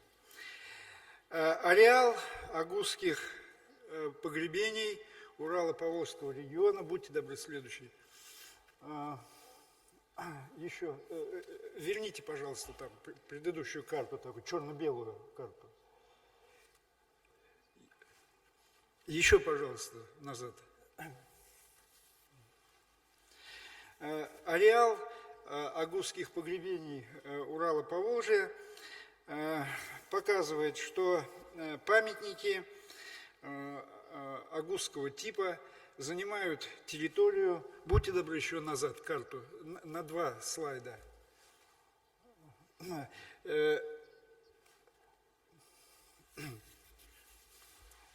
Вот ту первую карту с многочисленными памятниками, пожалуйста. Вот. Ареал агузских погребений Урала-Поволжья, они обозначены черными зачерненными кружками, занимает прибрежную часть степного Заволжья и территории степи, прилегающей к прикаспийской низменности, которая обозначена цифрой 4 римской. Погребение с подобным сочетанием признаков, перечисленных мною, в степях Восточной Европы, расположенных к западу от Волги, тоже известны. Но их известно там всего 48 комплексов, разбросанных на обширной территории от междуречья Волги и Дона и до низовья Дуная. Вторую группу погребений Заволжья и Приуралья составляют погребения, которые вначале были выделены как погребения группы номер 2, и характеризуются они следующими признаками. Захоронения под земляными насыпами, как правило, впускные захоронения, впущенные в насыпи более ранних курганов. Далее расположение конской шкуры. Будьте добры, листайте, пожалуйста, их слайды. Еще. Вот. Расположение конской шкуры, уложенной рядом с черепно-костяной, уложенной на дно могилы рядом с умершим, с погребенным. Среди вещей наличие удил без перегиба, то есть со сплошным грызлом, кольцевые серьги и поясные накладки. По аналогии с погребениями южно-русских степей, да, еще кольцевая обкладка лука. По аналогии с погребениями южно-русских степей, эта группа погребений нами трактуется как печенежская. В общей сложности учтено более 200 погребений с захоронениями, положены рядом с человеком, и их география оказывается обратно пропорциональной географии агузских погребений. То есть 21% погребений локализуется за Волгой и в Южном Приурале, а к западу от Волги их комплексы данных погребений распространяются по нарастающей. Значит, 12% в степях Волго-Донского междуречия, 15% на Нижнем Дону и почти 50% на территории современной Украины от Днепра на западе, до Днестра на западе. Следовательно, опираясь на сведения средневековых авторов и данные археологии, мы можем говорить о существовании в X веке в западноевразийских степях двух так называемых печенегий. Европейскую печенегию, классическую, известную нам и по археологическим данным, и по письменным источникам, и археологическим данным, и заволжскую печенегию. Сразу из этого возникает вопрос, на который, в принципе, не представляет большого труда ответить.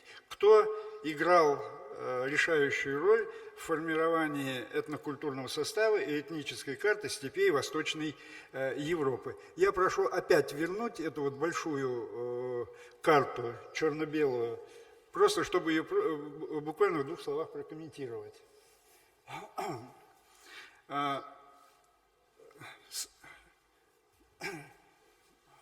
Так, вот, пожалуйста, на ней остановитесь минуточку. Вот я специально вынес в отдельную карту погребения, курганы с типично агузскими признаками. Это или захоронение над человеком, это или наличие копоушек и птицевидных подвесов, кости коня на деревянном перекрытии или в заспе могилы. Ну, сама статистика, география этих погребений, по-моему, наглядно показывает, кто был хозяин в степях Восточной Европы. Массовое переселение агузов или торков в степи Восточной Европы начинается в первой половине XI столетия, и было это вызвано известными нам событиями, то есть нашествием с востока сары-кыпчаков или половцев.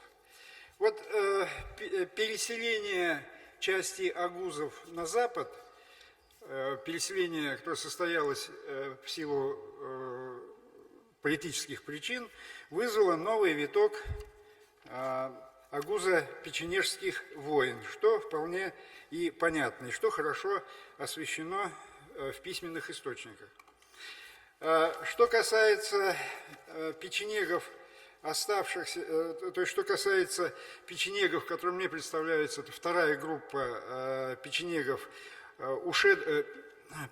прошу прощения, тороплюсь, вот скачу, агузов, ушедших не на запад, а на юг, что зафиксировано тоже в письменных источниках, то их переселение было вызвано, по-видимому, не только социально-политическими причинами, не только натиском кыпчаков с востока и северо-востока, но и тем, что по своим природно-географическим условиям степи Волго-Уральского региона в то время на рубеже 9, 10, 11 веков находились в том состоянии аридизации, усыхания, в котором они находятся и по сей день.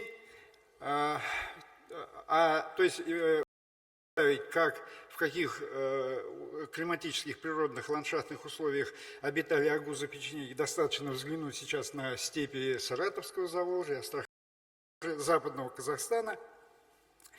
А что касается Южного Приуралья, куда и двинулась основная масса агузов, они же уже сельджуки, то эта территория, как раз по данным почвоведов, находилась в стадии гумидизации, то есть увлажнения.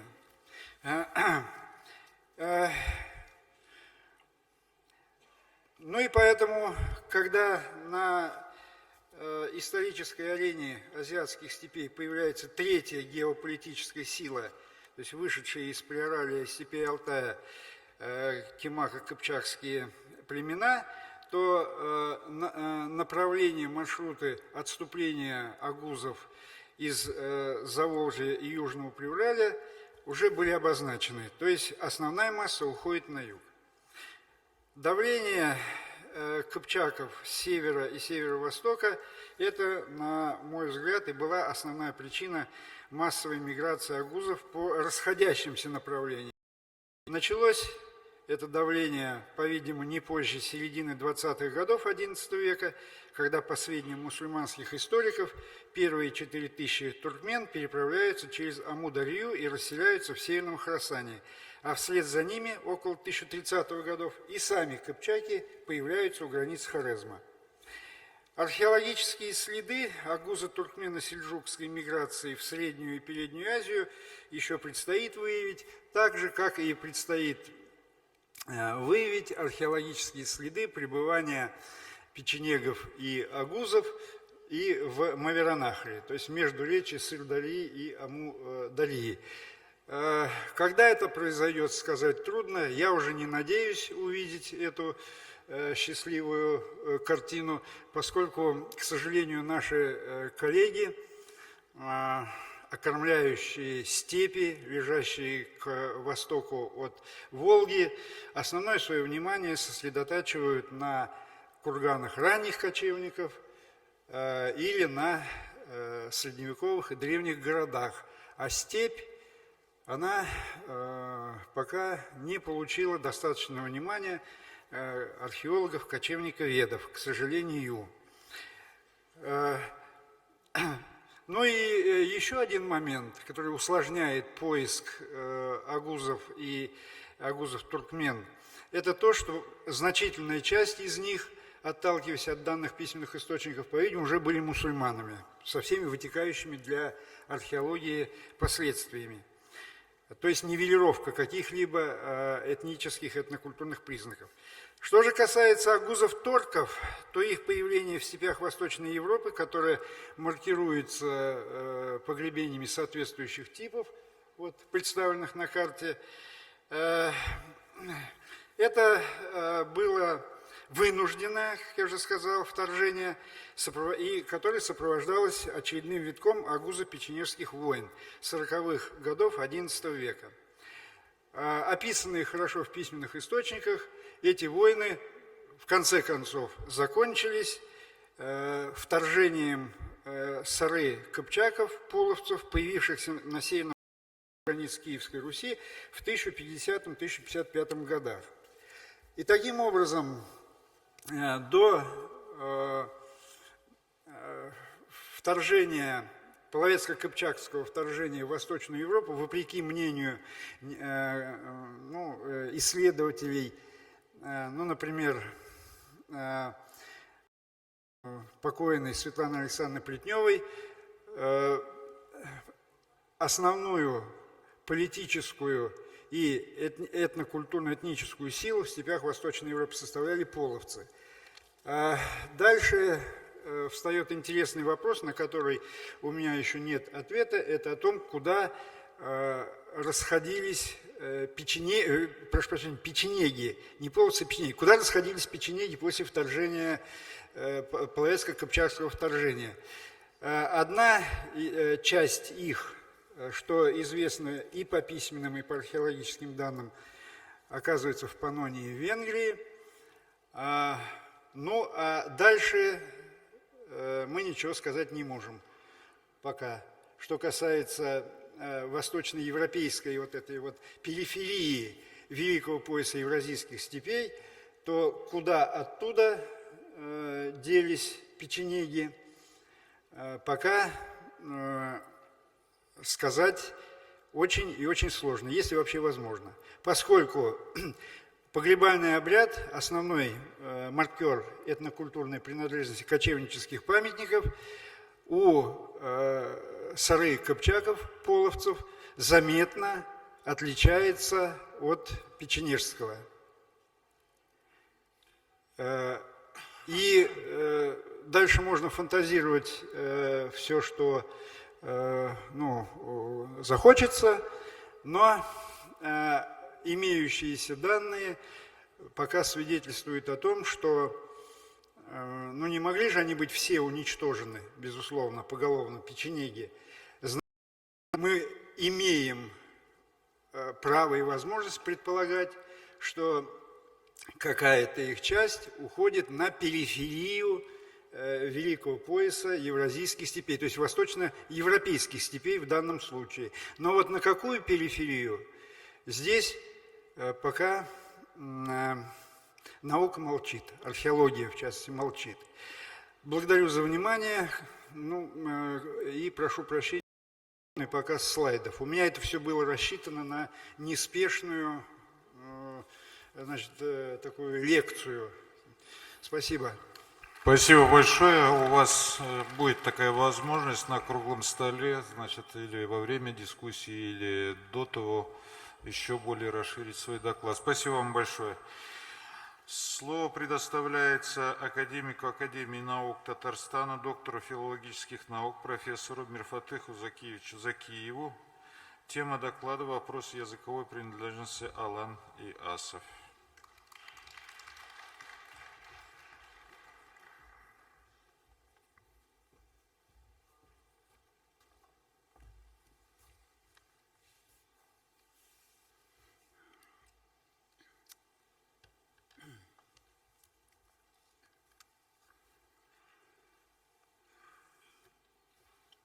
Племена, носившие этнонимы ас, алан, вошли в состав почти всех тюркских народов. Если покопаться в истории всех тюркских народов, есть корни ас и алан. И, как ни странно, они всегда вместе, везде. Но более ясно выражается наличие ас и алан и сейчас, в данный момент, у карачаевцев. Поэтому вот карачаевцев, на карачаевский, форуме я решил по этому поводу сказать несколько слов. Вопросы языковой принадлежности асов и алан. В конце XIX века, почти весь XIX век, в XX веке, в конце XX века Миллер, а потом Абаев, Кузнецов старались доказать, что асы и аланы были ираноязычными. Чего только не приводили. Сейчас послушайте и посчитайте, удивитесь.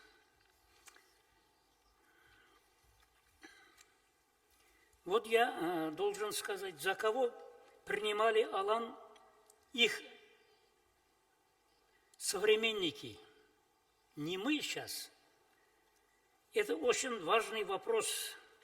Одно дело мнение историков, современников алан. Совсем другое дело старание современных ученых понять историю так, как им хочется.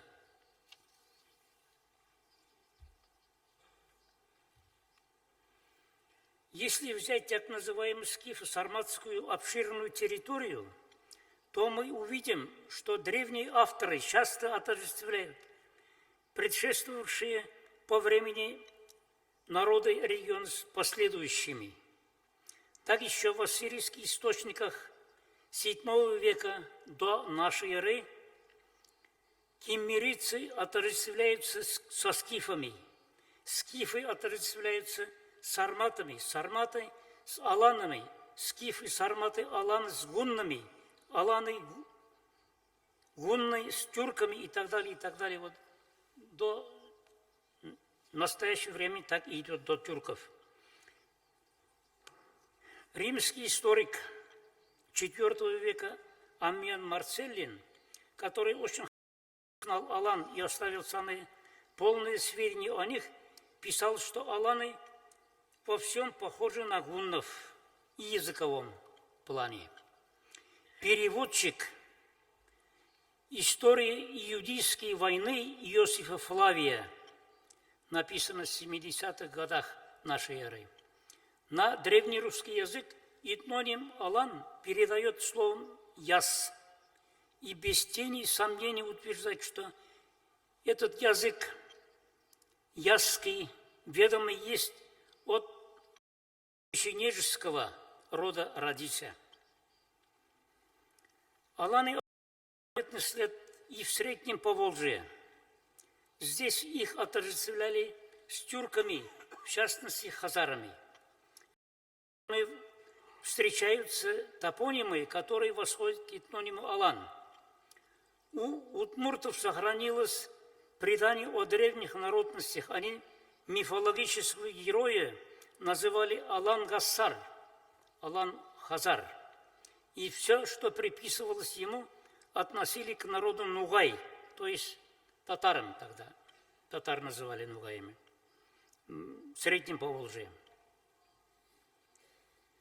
Которых по-другому называли еще и Курук, они называли. Где Ку, белолицые, Ир, Бигр, хозяин и так далее. Здесь налицо алан с нугаями татарами. В официальной исторической науке случаи отождествления скифов, алан, гуннов, хазар, тюрков объясняются обычно тем, что древние историки якобы часто путали эти народы. На самом деле они не могли путать, ибо говорили о событиях, свидетелями которых были сами. Для того, чтобы сознательно путать, у них тогда не было политических установок. Наоборот, подобные установки толкают отдельных современных авторов понять древние источники по-своему, исправлять их. Если внимательно, объективно изучать сообщения древних, то становится неопровержимо ясно, что в так называемых скиф-сарматских регионах и в древности, и в средние века жили в основном одни и те же племена. Эти территории сейчас населены своей основой теми же народами. Отождествление скифов, сарматов, алан с тюркскими племенами сохраняется и в наши дни. Например, и в древности, и сейчас тюрки, балкарчи, карачаевцы именуют себя этнонимом алан. Аланами называют карачаевцы менгрелы, а семи они себя называют.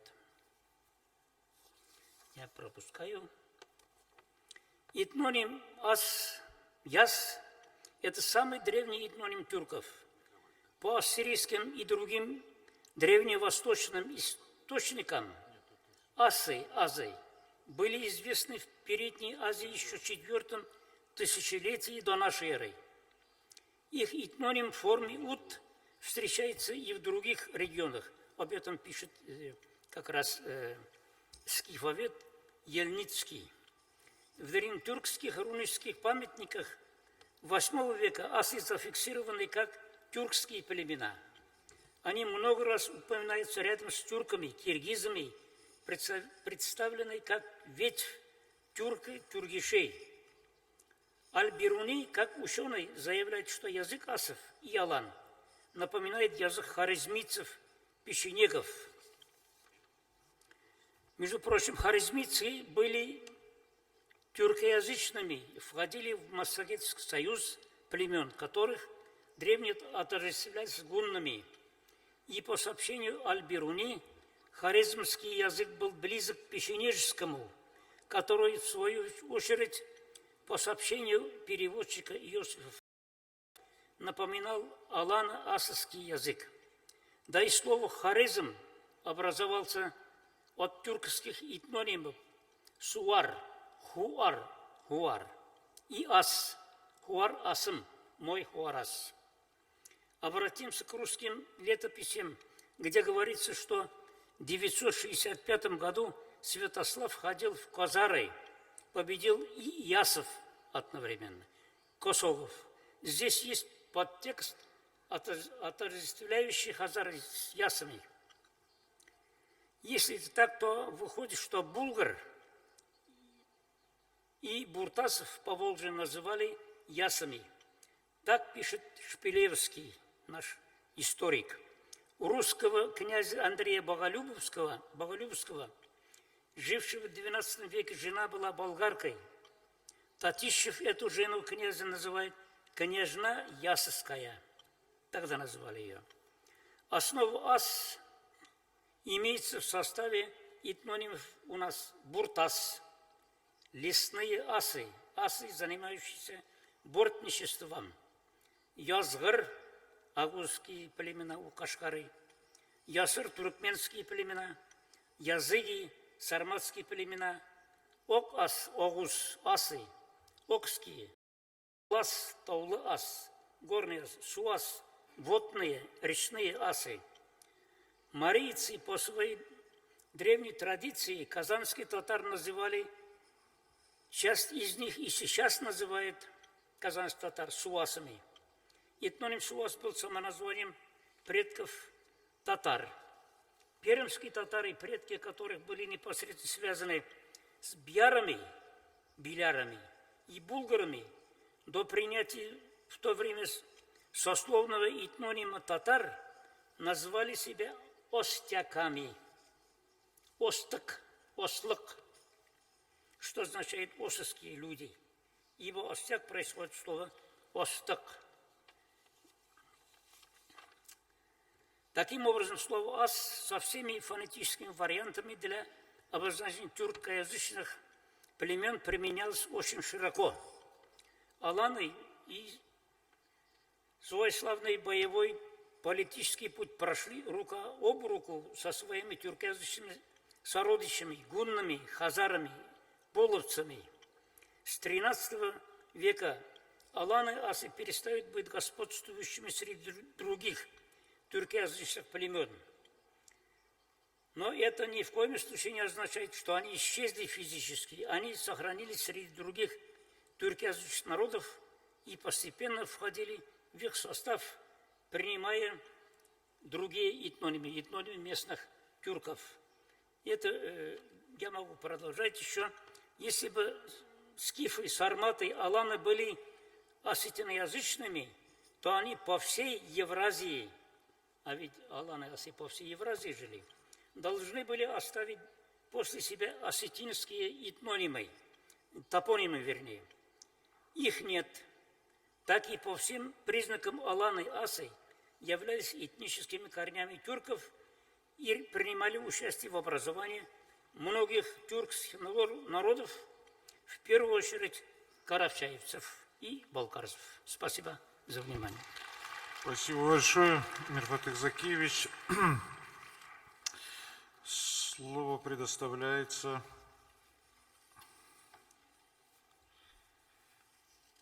Светлане Александровне Боринской, доктору биологических наук, главному научному сотруднику лаборатории анализа генома Института общей генетики Российской академии наук. Тема доклада «Генетика в междисциплинарных исследованиях балкарцев.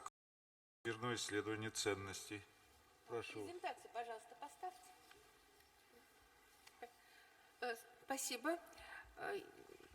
Я очень рада возможности сделать сообщение на этой конференции, потому что наша лаборатория ведет междисциплинарные исследования с участием генетики.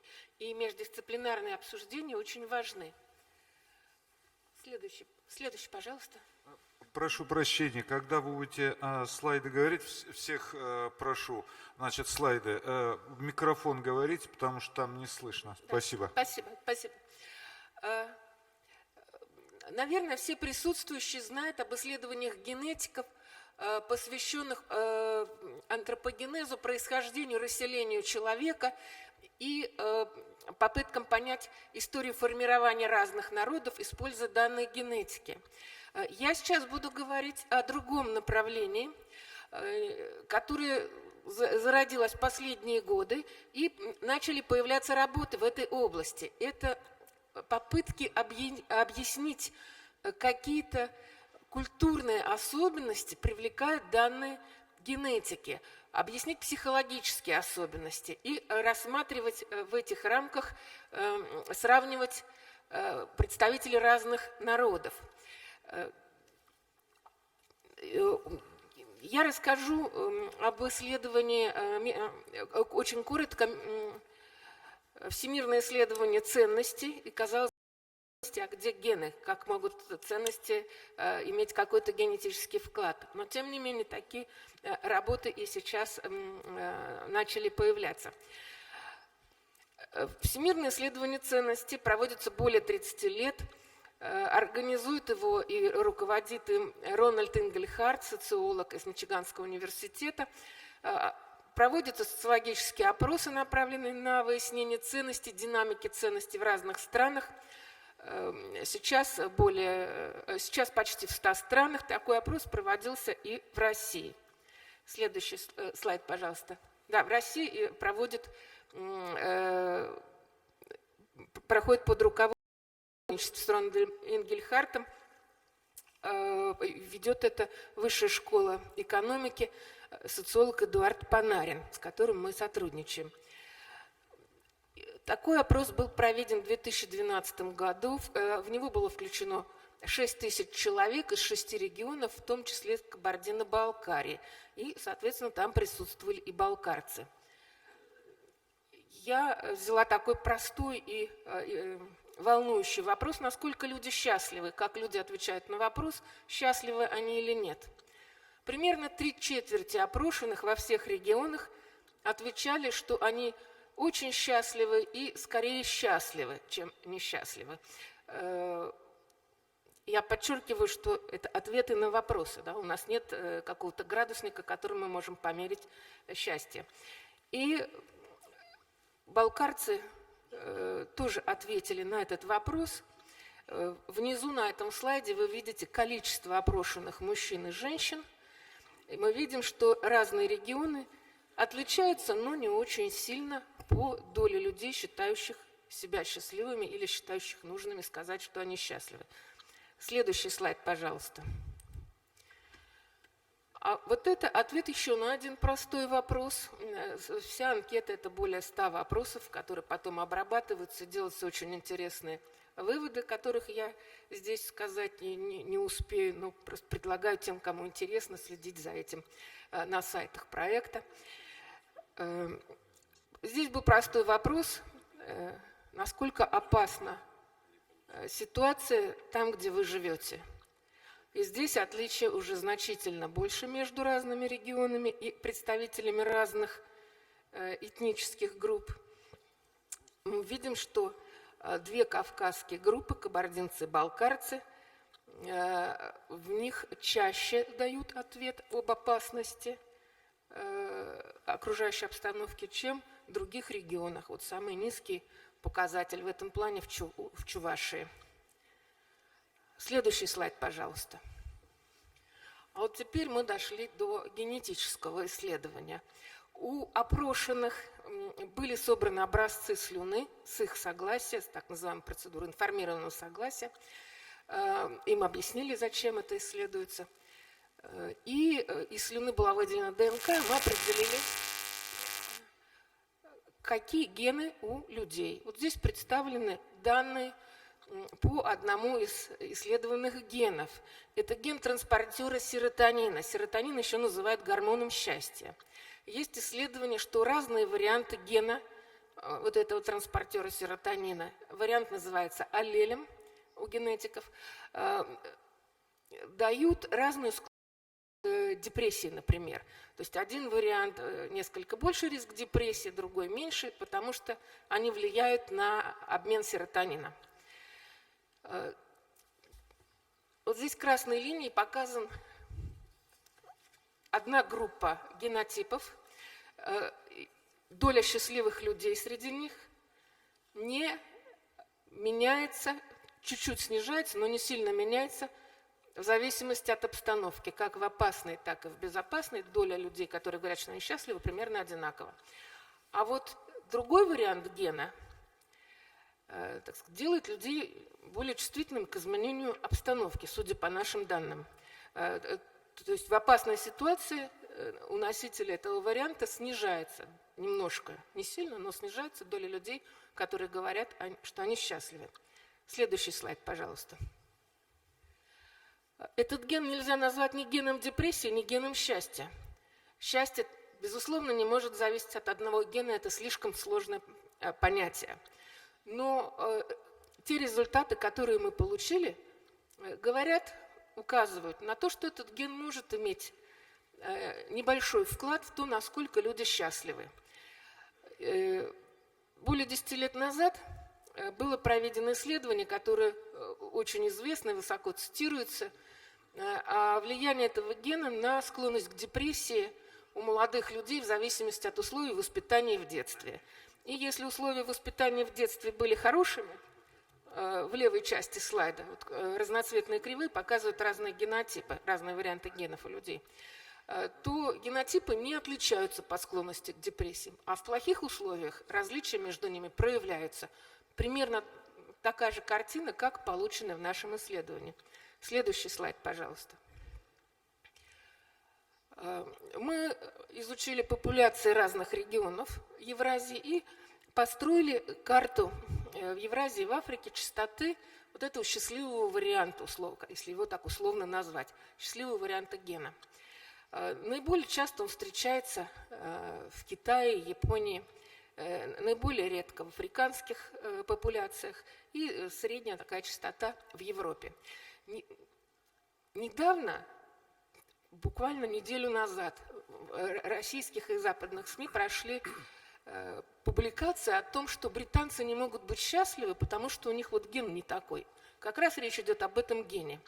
И вот такие интерпретации, эта работа была сделана экономистами. Интерпретация абсолютно некорректна, потому что в Китае тот ген, который, тот вариант гена, который делает вроде бы европейцев немножко более счастливыми, ниже риск депрессии, в Китае все наоборот, он как раз повышает риск депрессии, несмотря на то, что он там очень часто встречается. Поэтому такие исследования, когда ведут не генетики и делают какие-то громкие выводы, к ним надо относиться очень осторожно. Я поэтому хочу привести пример. Я хотела обсудить проблемы междисциплинарных взаимодействий на этом форуме. Я хочу привести пример исследования этого гена психологами. Следующий слайд, пожалуйста. Психологи, американские психологи Джен Чао и Кристина Близински провели исследование, в котором сравнили частоты вариантов гена транспортера серотонина с таким признаком, как коллективизм и индивидуализм по Хофстеда. Это признак, установленный на основе опросов в разных странах. Для многих стран рассчитан, для десятков стран рассчитан индекс коллективизма и индивидуализма. И они увидели, что географическое распределение этого индекса похоже на распределение частот аллелей гена транспортера серотонина. И сделали из этого вывод, что ген, наверное, вносит вклад в вот коллективизм, индивидуализм или как-то с этим связан. Следующий слайд, пожалуйста. Как генетик я могу сказать, что этот вывод совершенно некорректен. Логическое совпадение каких-то двух признаков не означает их сущностной связи, даже если они оба имеют отношение к чему-то похожему или одному и тому же, что эту связь надо доказывать. И так думаю не только я. Вскоре после публикации работы Чао-Близински появился критик их статьи квалифицированным генетикам и антропологам, которые показывали, что их результаты некорректны. Я специально выписала количество цитирований этих статей. Некорректная статья Чао и Близински, которая утверждает, что гены имеют вклад в уровень коллективизма между разными народами, цитируется более 240 раз, а корректный разбор этой статьи цитируется 19 раз. Я не говорю, что гены не могут иметь вклада, не могут быть связаны с индивидуализмом или коллективизмом. Все может быть, но это надо доказать. В этой статье не доказано, но она цитируется. Для того, чтобы проиллюстрировать понятным не генетикам образом, почему эта связь некорректна, я взяла 50 произвольных, нейтральных вариантов разных генов, аллелей, и прокоррелировала с уровнем индивидуализма и коллективизма. Из этих 50 5 аллелей коррелировали на уровне большем, чем ген транспортера серотонина. Вот здесь левый график из работы Чао-Близински, а правый – это один из аллелей, которые я произвольным образом выбрала из популяционных данных. Это наглядно показывает, что географическое распределение этого гена, частот аллелей этого гена – это просто след, скорее всего, миграции каких-то популяционных процессов, которые и формируют основную часть, большинство генетических различий между популяциями. Поэтому очень многие гены могут давать такие корреляции с любым культурным признаком, который будет иметь сходное географическое распространение. Этот пример я привела для того, чтобы подчеркнуть, что получается, когда не специалист вторгается в другую область и делает скороспелые выводы. Пожалуйста. И здесь я не могу не сказать о докладе, который будет представлен на этой конференции. Это работа по ДНК-генеалогии Анатолия Алексеевича Клесова. Я специально, это очень много в интернете этих работ, я специально взяла публикацию в научном журнале, журнал «Биохимия».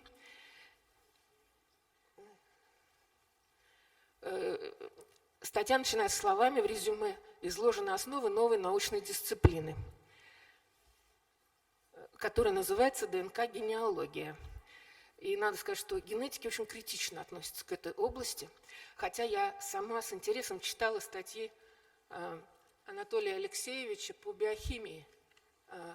Например, статьи о ферменте алкоголь-дегидрогеназе, его взаимодействии с другими ферментами для меня были очень интересны. Следующий слайд, пожалуйста. Но новое направление ДНК-генеалогия, которое утверждается как триумф биохимии, вызывает большие сомнения. Оно имеет признаки ненаучных. Следующий слайд, пожалуйста. Здесь ДНК-генеалогия основана на публикациях. Ну, собственно, это журналы, которые Алексеевич создал для того, чтобы эти работы публиковать. Как они рецензируются, мне, к сожалению, неизвестно. Но утверждение внутри статьи о том, что опирается на популяционные исследования, сделано таким же оригинальным способом, как в свое время Лев Ландау процитировал своих предшественников. Ландау, вспомнив, что надо всегда опираться на предшественников, а в его статье нет никаких ссылок, всех процитировал в одной фразе, что такие работы в этой области раньше были. Ссылки от 1 по 50.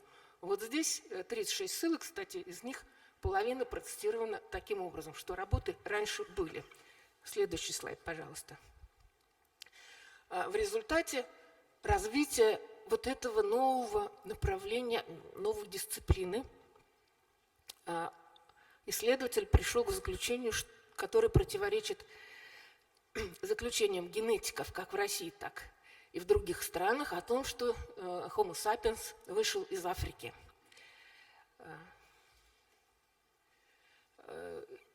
Это не научная статья, в отличие от предыдущих, это сайт, на котором развивается ДНК-генеалогия, и на котором говорится, что слабая научная школа, поэтому генетики не понимают заключений новой дисциплины ДНК-генеалогии. Видимо, пожалуйста. Представлено множество рассуждений, их там очень много, и я не уверена, что не специалист может понять, в чем там дело. Рассуждения, на основе этих рассуждений строится древо по Y-хромосоме, и обсуждение этого древа показывает якобы, что люди из Африки не выходили. Вот с левой стороны древа ДНК генеалогическое, построено Анатолием Алексеевичем Клюсом, а справа, вот я назвала дерево популяционных генетиков.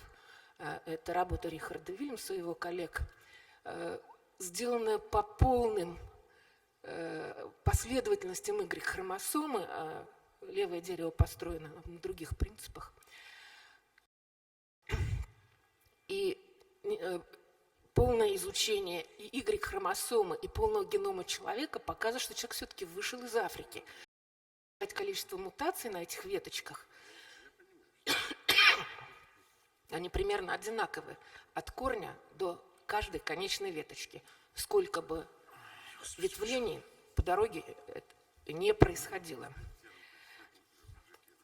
Следующий слайд, пожалуйста. Я предполагаю, что биохимик может иметь другие представления об исследованиях, потому что здесь показано, что автор возмущается количеством соавторов в недавно вышедшей статье. И вот 98 соавторов в статье, а бывает и 150 в генетических статьях. И сотни тысяч обследованных людей разными авторами объединяют единое целое и делают очень крупные масштабные проекты. Мне кажется, что возмущение, хотя и не научном журнале, показывает, что какие-то странные представления в целом о популяционно-генетических исследованиях есть у автора. Следующий слайд, пожалуйста.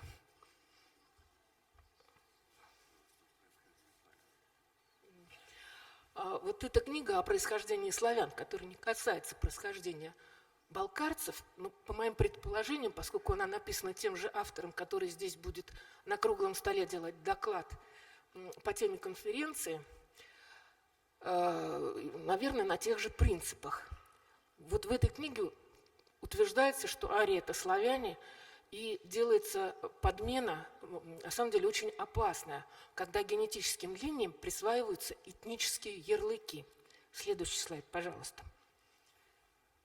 И вот в этом фильме, который, может быть, некоторые видели, просто вот таким самым весомым, видимо, доводом того, что у славян и у русских была какая-то история отличная от научных представлений, поскольку изучать их историю научному сообществу почему-то, видимо, запрещено. А вот здесь вот как раз правду-то и открыли. Вот самым весомым доводом, видимо, было сообщение об результатах ДНК генеалогических построений. И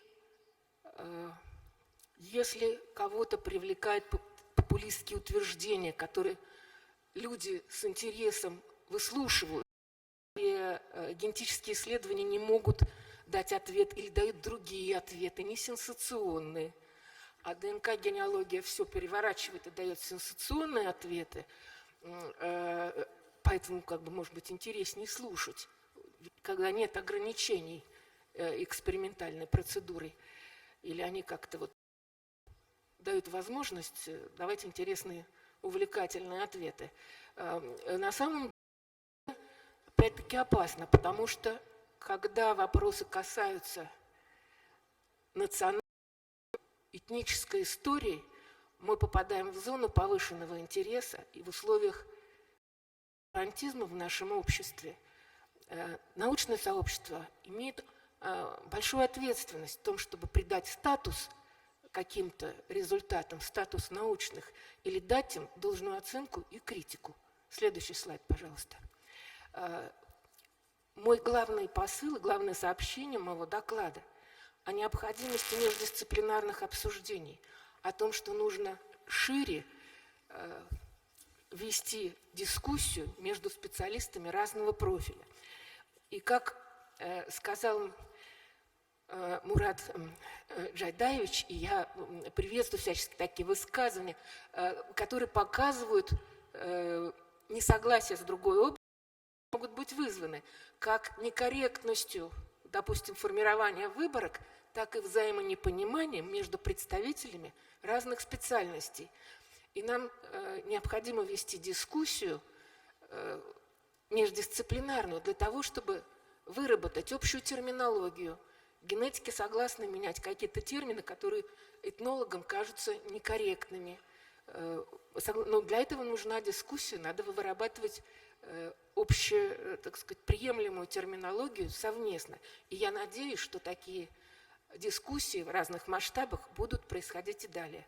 Спасибо за внимание. Спасибо большое, Светлана Александровна. На самом деле, так сказать, это очень важный момент, потому что междисциплинарное сотрудничество, оно только ведет к более, скажем так, правдивому или, как сказать, более научному обоснованию той или иной гипотезы или объект исследования будет достаточно хорошо исследован.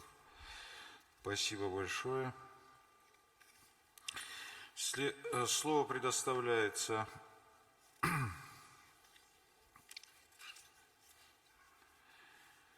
доктору биологических наук, профессору, заведующей отделом геномики Института биохимии и генетики Уфимского научного центра Российской академии наук Эльзе Камильевне Хуснутдиновой. Тема доклада: изучение гаплогрупп Y-хромосом в популяциях карачаевцев и балкарцев. Уважаемые коллеги, мой доклад называется «Этногеномика карачаевцев и балкарцев». Он будет более шире. В настоящее время, благодаря расшифровке генома человека и открытию множества полиморфных ДНК-маркеров, появился новый раздел науки «Этногеномика», основной целью которой является изучение особенностей геномного полиморфизма и геномного разнообразия отдельных популяций, этносов и реконструкция на этой основе их генетической истории. В настоящее время для изучения генетической истории различных народов используют три системы генетических маркеров, которые различаются локализацией в геноме, характером вариабельности и характером мутирования. Это аутосомная, Y-хромосомная и митохондриальная ДНК. Поскольку митохондриальная ДНК наследуется только по материнской линии, то она позволяет изучать женскую историю человечества, а Y-хромосома, которая передается только по отцовской линии, позволяет изучать мужскую историю. А аутосомные маркеры характеризуют сообщество в целом. В настоящее время детально разработаны классификация как митохондриальных гаплогрупп, так и Y-хромосомы. И гаплогруппы Y-хромосомы и митохондриальная ДНК изучены во многих популяциях мира. И показано, что для каждого региона характерен свой спектр и частота гаплогрупп как митохондриальной ДНК, так и Y-хромосомы. В настоящее время современными подходами для изучения генетической истории человечества является полное секвенирование индивидуальных геномов и полногеномный анализ однонуклеотидных полиморфных локусов, благодаря открытию так называемых чиповых технологий. Чиповые технологии позволяют изучать от нескольких сотен тысяч до 5 миллионов различных полиморфных локусов. Так, полногеномный анализ 650 тысяч полиморфных локусов у 1000 индивидов из 50 популяций мира позволил четко дифференцировать все популяции на отдельные регионы и континенты. А полногеномный анализ популяции Европы позволил показать четкое соответствие генетических расстояний географическим. И индивиды из одного и того же региона четко разделяли и образовывали отдельный кластер. Кроме того, в этой работе было показано, что ДНК индивида может быть отнесена к их географическому положению или происхождению с удивительной точностью внутри нескольких сотен километров. И, конечно, наиболее важной для изучения генетической истории различных популяций является анализ геномов древних людей. Так, изучение геномов древних людей, земледельцев, и охотников-собирателей возрастом 8 тысяч, и сравнительный анализ этих геномов с современными ДНК 200 тысяч индивидов из 200 популяций мира позволил сделать предположение, что родословная всех европейских популяций восходит к 3 основным предковым группам. Это автохтонные охотники-собиратели, земледельцы Среднего Востока и древние североевразийские популяции, принадлежащие верхнепалеолитическому населению Сибири. В настоящее время дана более-менее подробная характеристика для этнических групп Кавказа, как археологами, этнографами, так и антропологами, а также генетиками.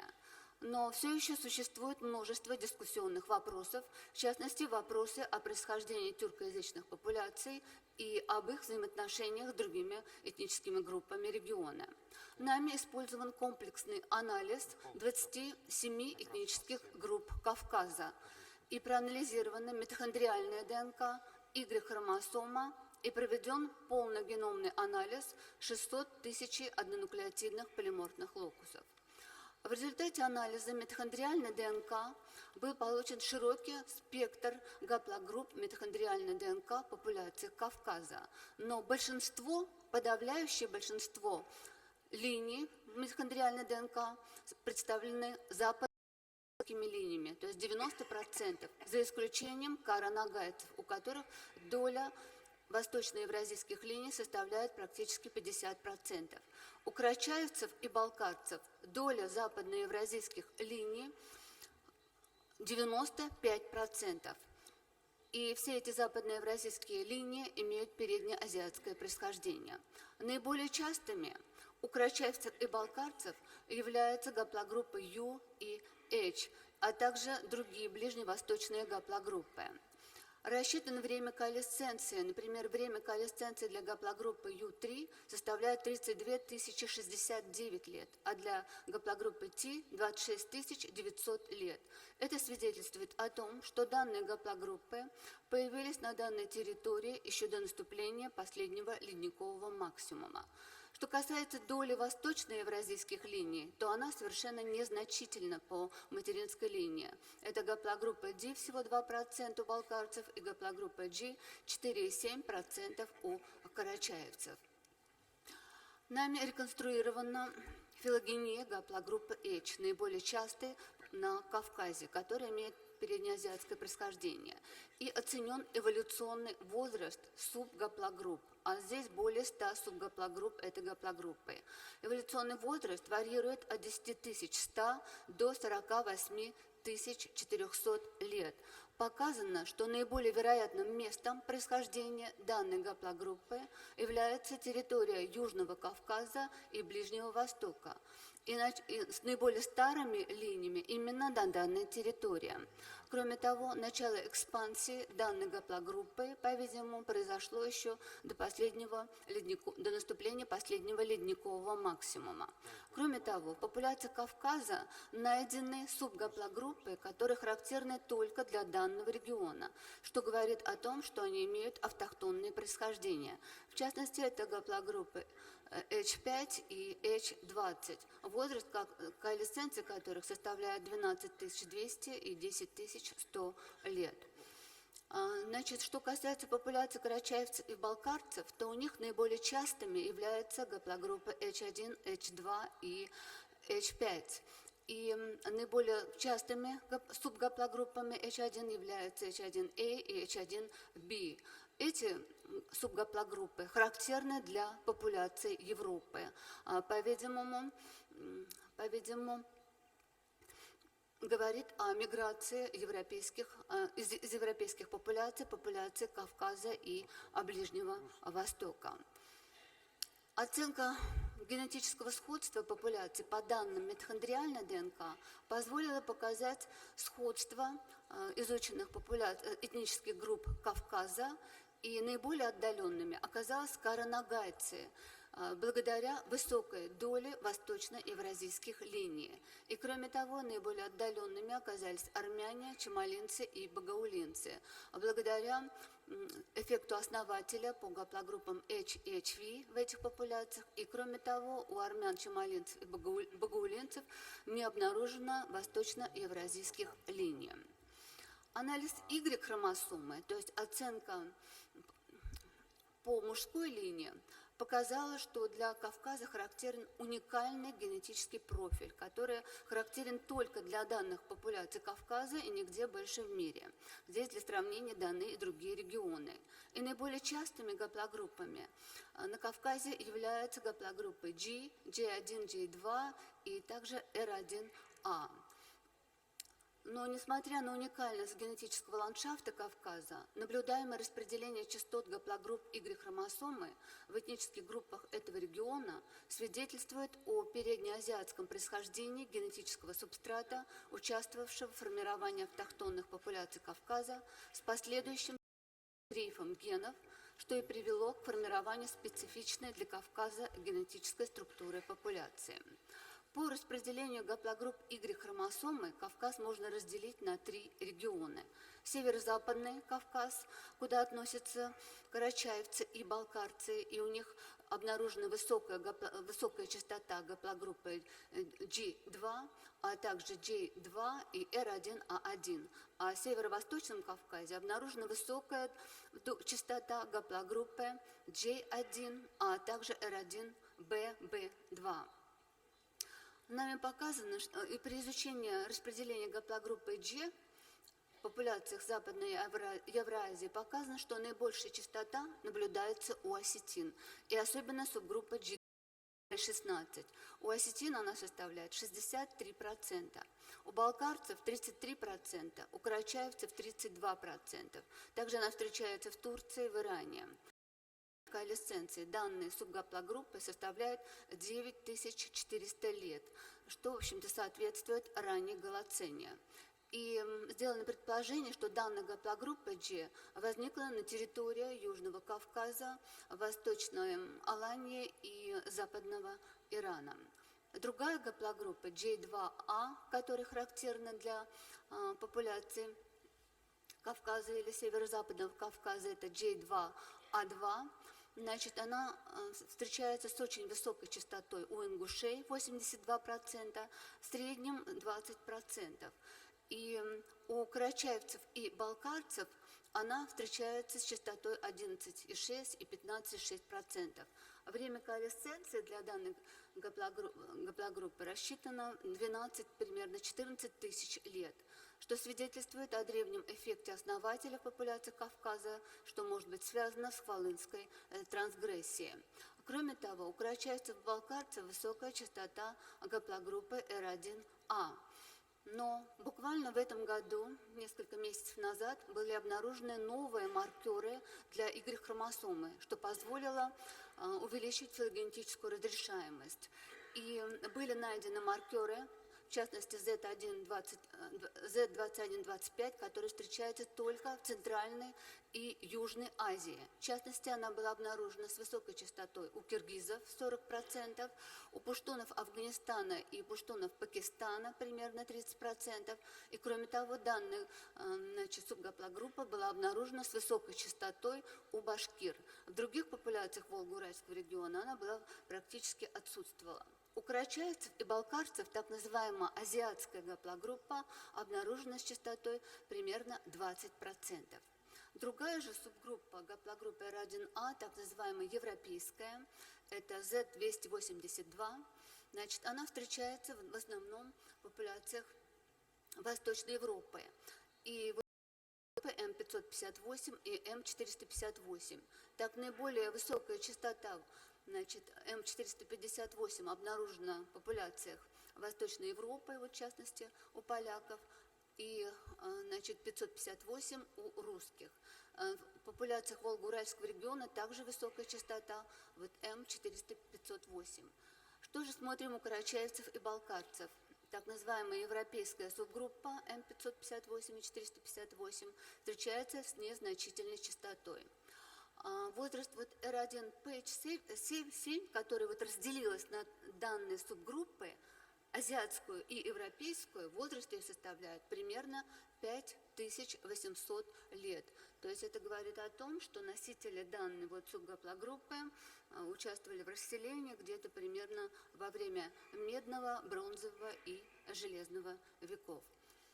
Оценка положения популяции по данным Y-хромосомы, то есть по мужской линии, показала, что наиболее близкие между собой это этнические группы северо-западного Кавказа и Южного Кавказа слева, а справа, значит, показана близость между собой этнических групп северо-восточного Кавказа.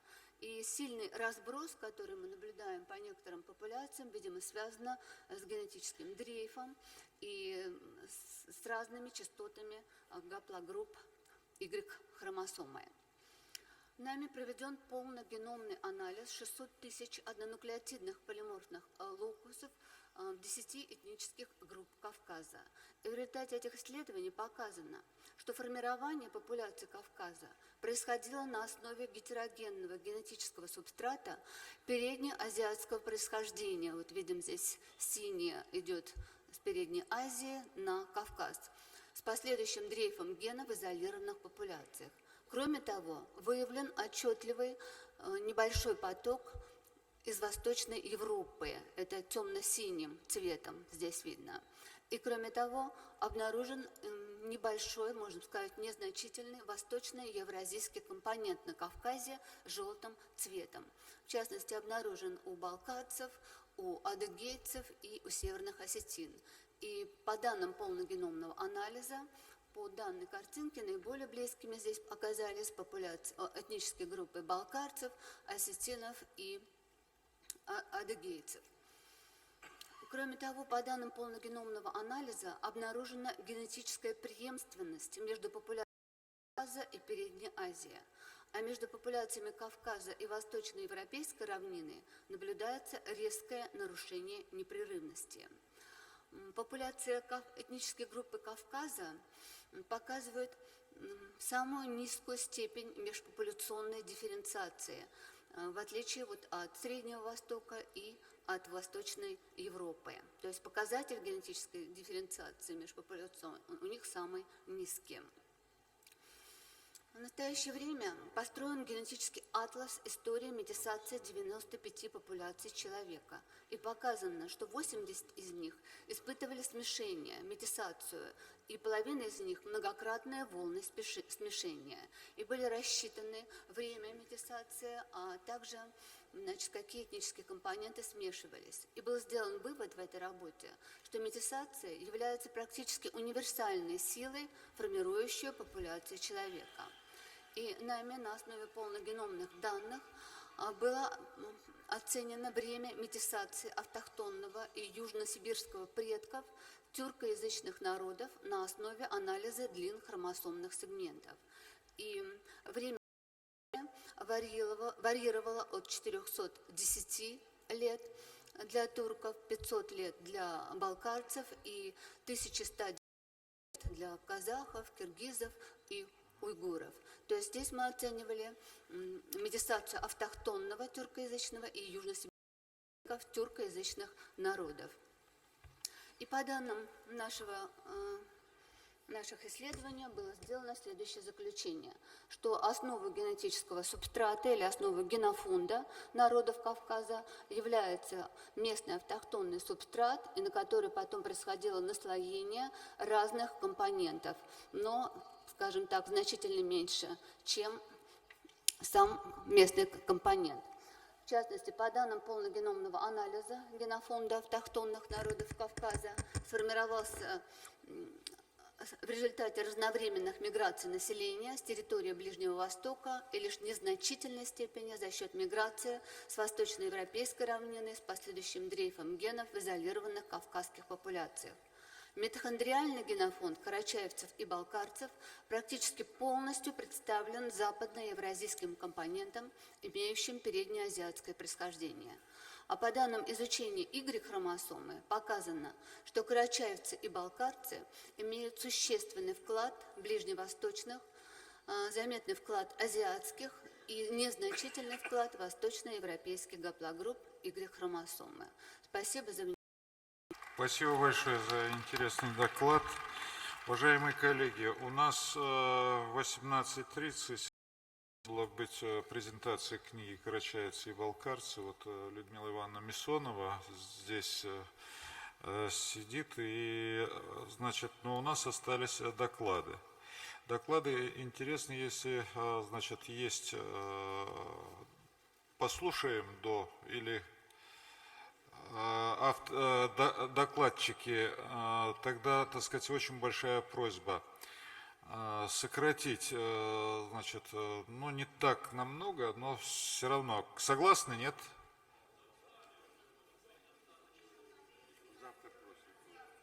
На завтра перенести? Но на завтра, наверное, так сказать, пленарного не будет у нас. Вот уважаемый Гасан Азизоглу говорит, надо все-таки всем дать слово. Наверное, будет это этичнее. Значит, 5 минут.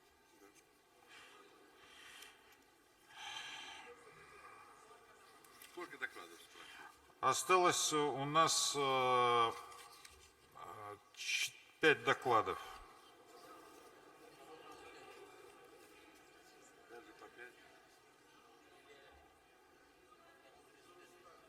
По короткой схеме, говорят.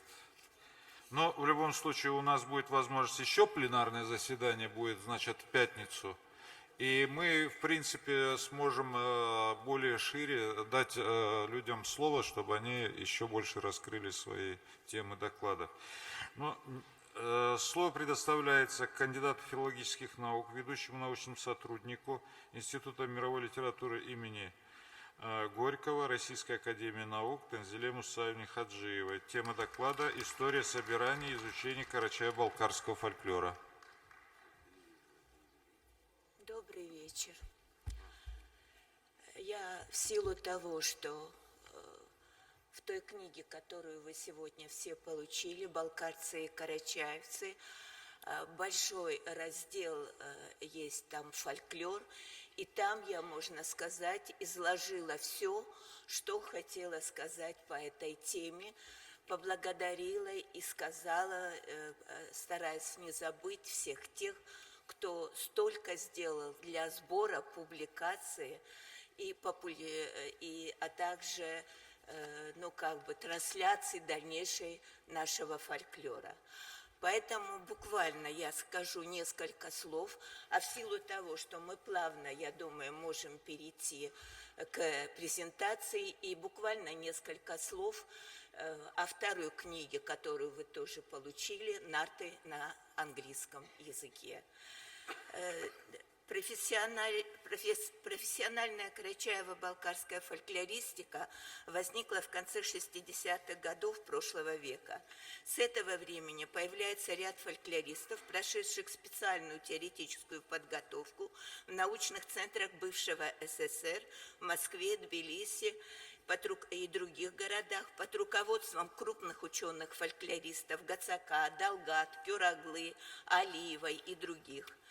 Ту благородную работу по сбору и публикацию текстов по народной словесности карачаевцев, которые еще в XIX веке начали представители русской академической науки и культуры, зарубежные ученые, а также представители первой национальной интеллигенции, достойно продолжили ученые, писатели Балкарии и Карачая: Шахмурзаев, Атаров, Саттаев, Дудов, Караева, Лайпанов, Халаев, Батчаев, Алиев, Хубиев, Шаманов, Урузбиева, Суюнчев, Гачияева, Артабаева, Таумурзаев, Базиев, Типеев, Кагиева, Кудаев, Гуртуева, Жарашуева и другие.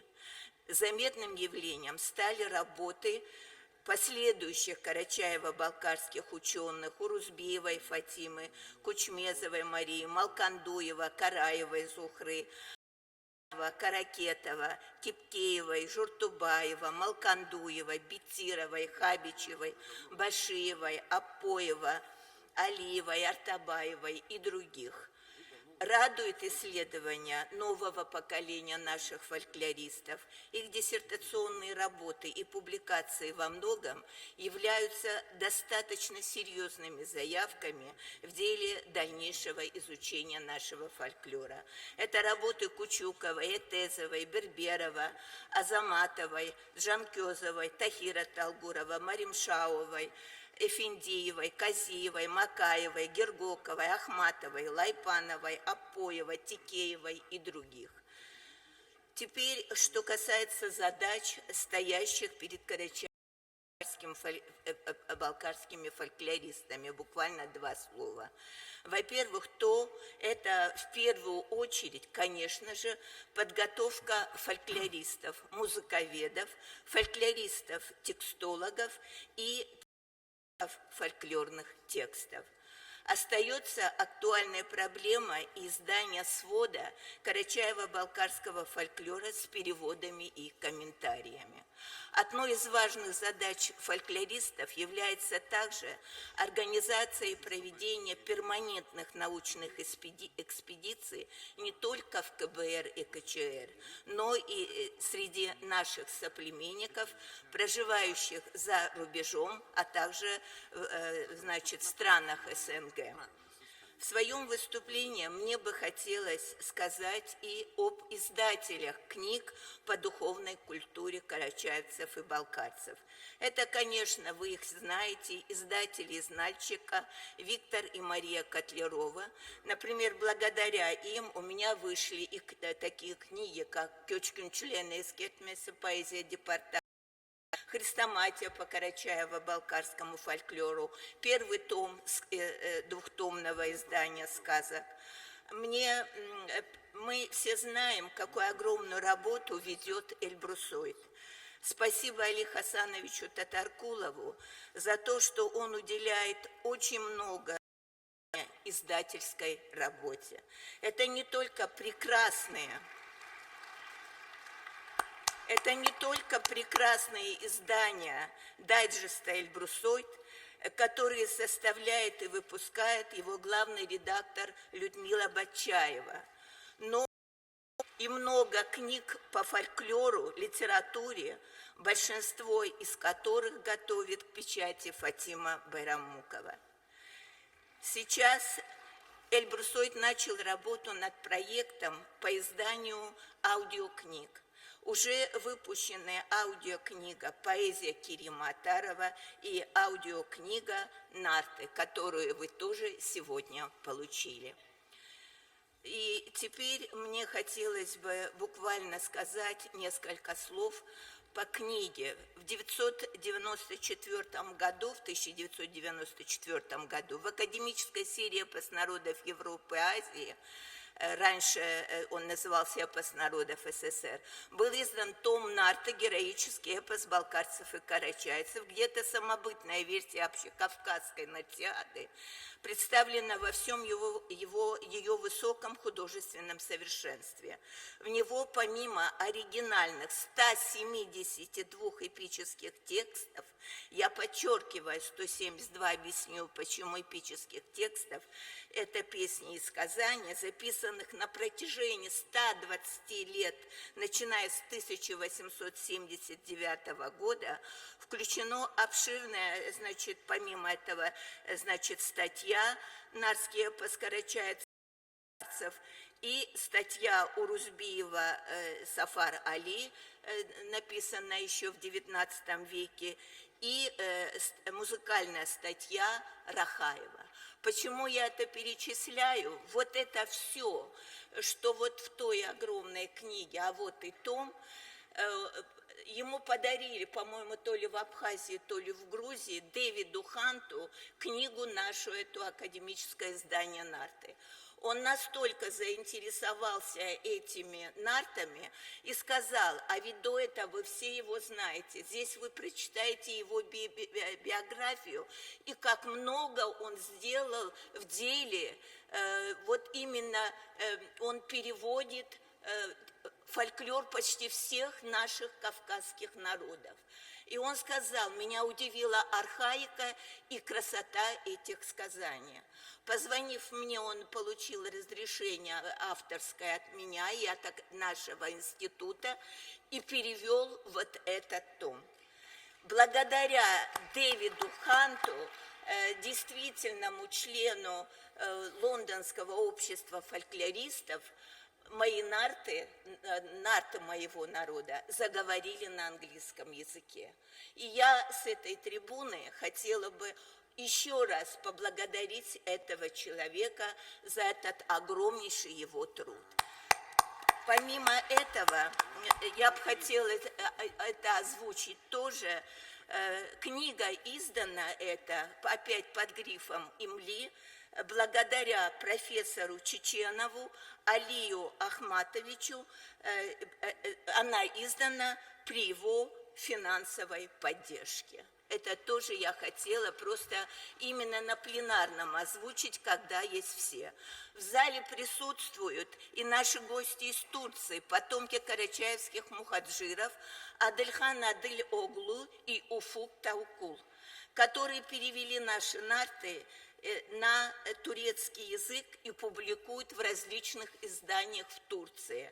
А совсем недавно у Уфука Таукула вышла монография, которая так и называется «Нарты». И еще слова благодарности я хотела сказать человеку, который тоже присутствует в этом зале. Это писатель из Норвегии Эрлинг Киттельсен, который очень известен на Западе. И этот человек, прочитав наши нарты и другие версии нартов, очень заинтересовался нашим эпосом, и он сейчас занимается тем, что проводит параллели между нартами и Эддой. Вот я хотела еще раз поблагодарить этого человека, пожелать ему удачи. И Мелетинский, и другие наши ученые обращались к Эдди. Но вот так, чтобы с нартами так сравнивать, это будет первая работа. Вот все, что я хотела сказать. Спасибо. Удачи в дальнейшей работе нашей конференции. Извините за сумбурность. Спасибо за внимание. Прекрасный доклад. Танзиля Мусаевна, огромное спасибо. Слово предоставляется доктору филологических наук, профессору кафедры литературы Института филологии Карачаево-Черкесского государственного университета имени Алиева Зухре Басхануковне Караева. Тема доклада «Национальный литературный процесс. Структура и векторы движения карачаево-балкарской словесности».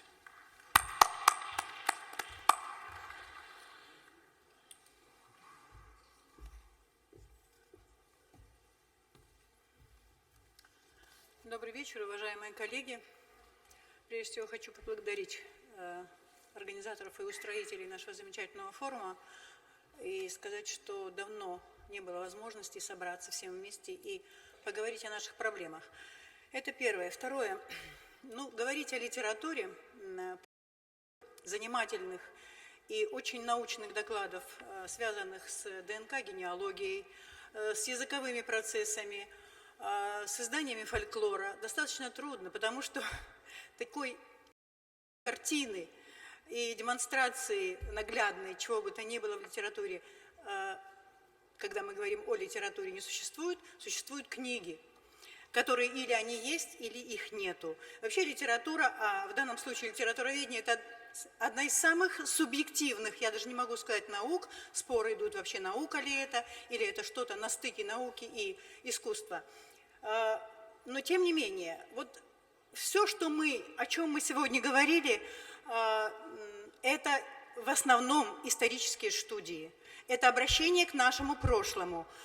Потомки всегда хотят выявить, кто, где, кто я такой, где я нахожусь, откуда я пришел. Да?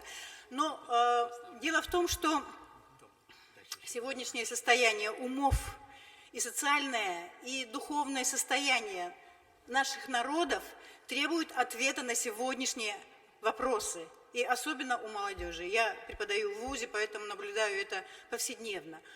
И ответы на эти вопросы, в общем-то, может дать в духовной сфере, наверное, только литература, если мы говорим о духовной жизни.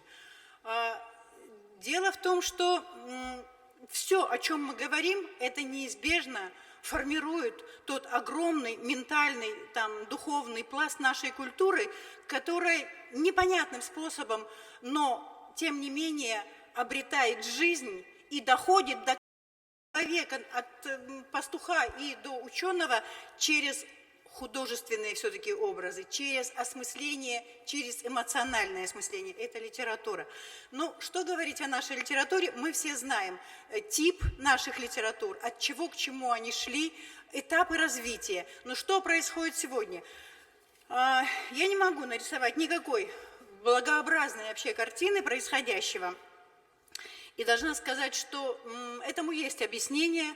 Та схема развития литературы, которая традиционно существует, от фольклора там, и просветителей, к авторским формам, к жанрообразованию и так далее, она существовала и существует сейчас. Она была, ну, единственно, конечно, нужно говорить о различных и очень сильных влияниях, о том, что наша литература оказалась, и наша культура, как и многие другие, оказалась в силовом поле очень мощной культуры, это русской, и на пути достаточно сильного влияния восточной культуры. Эти все вещи, конечно, корректируют и видоизменяют тот путь развития, который существует. Мало того, нужно сказать, что, в общем-то, мы пережили несколько цивилизационно-культурных сломов в истории нашей культуры. Это, значит, 19 начало 20 века.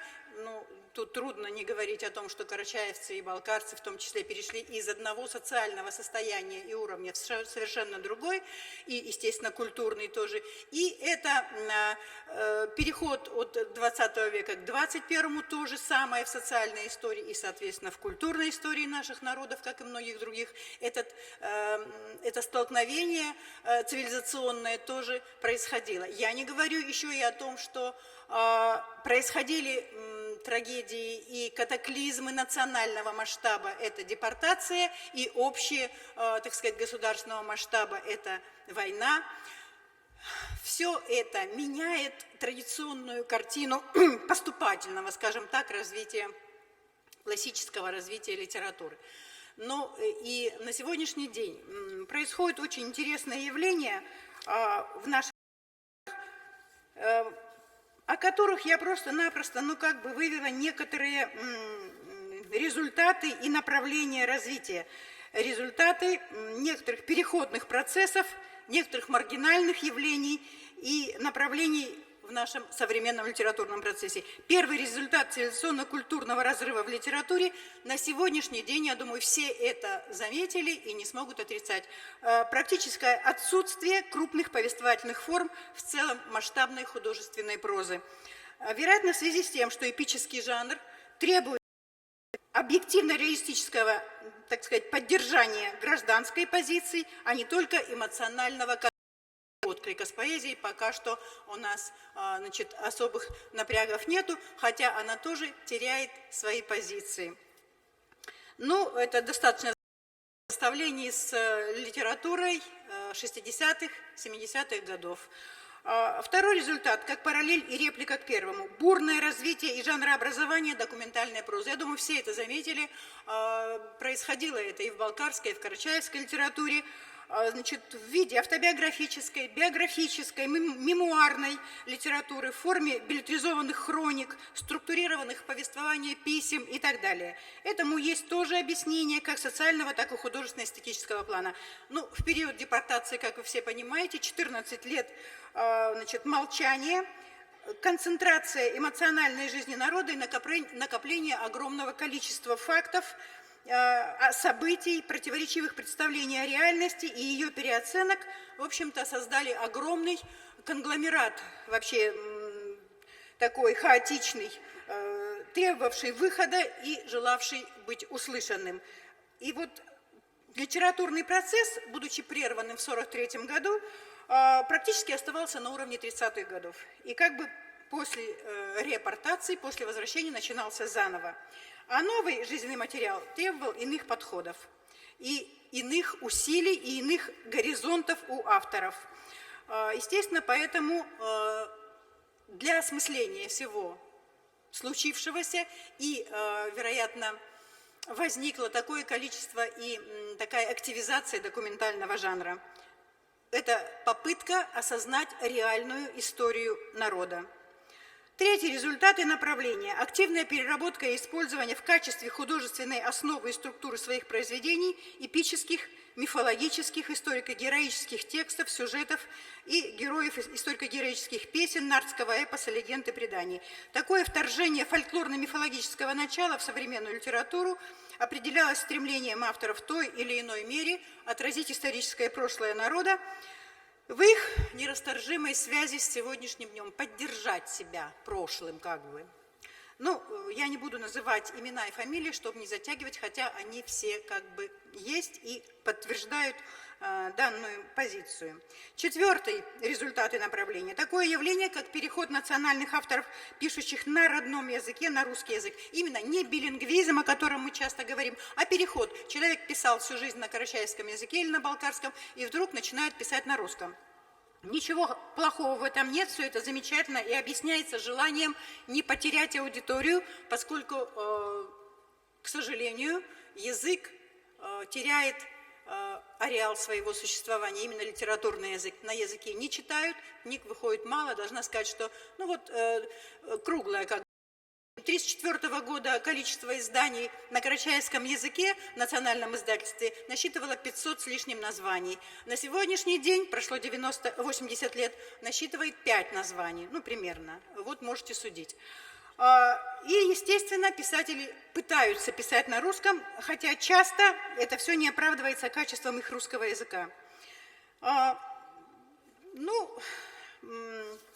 Я бы сказала еще шестое направление и результат. Появление повествования, не соотносящегося с национальной жанровой стилевой традицией.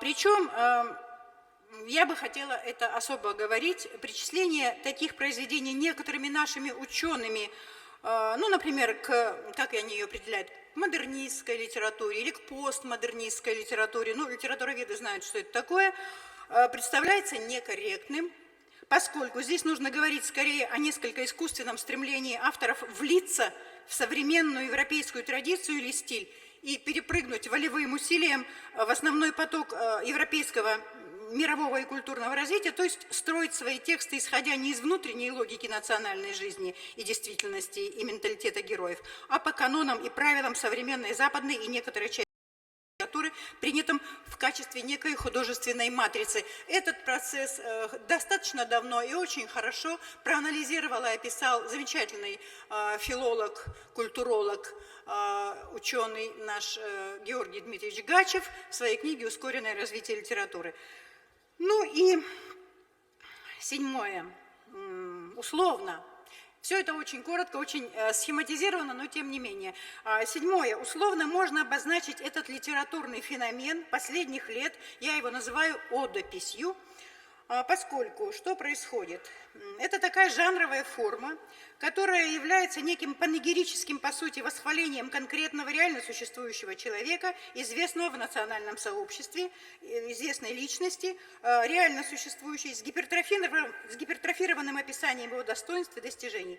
Интересное с точки зрения особенностей современного литературного процесса во взаимодействии с социальной практикой явления. Его можно отнести к маргинальным в литературе, что не отменяет необходимости разобраться с тем социально-культурным запросом, который вызвал его к жизни.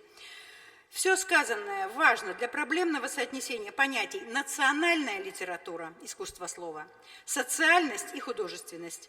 Ну, конечно, нужно говорить и об этничности национальной и духовной культуры, ведь литература – это часть духовной национальной культуры.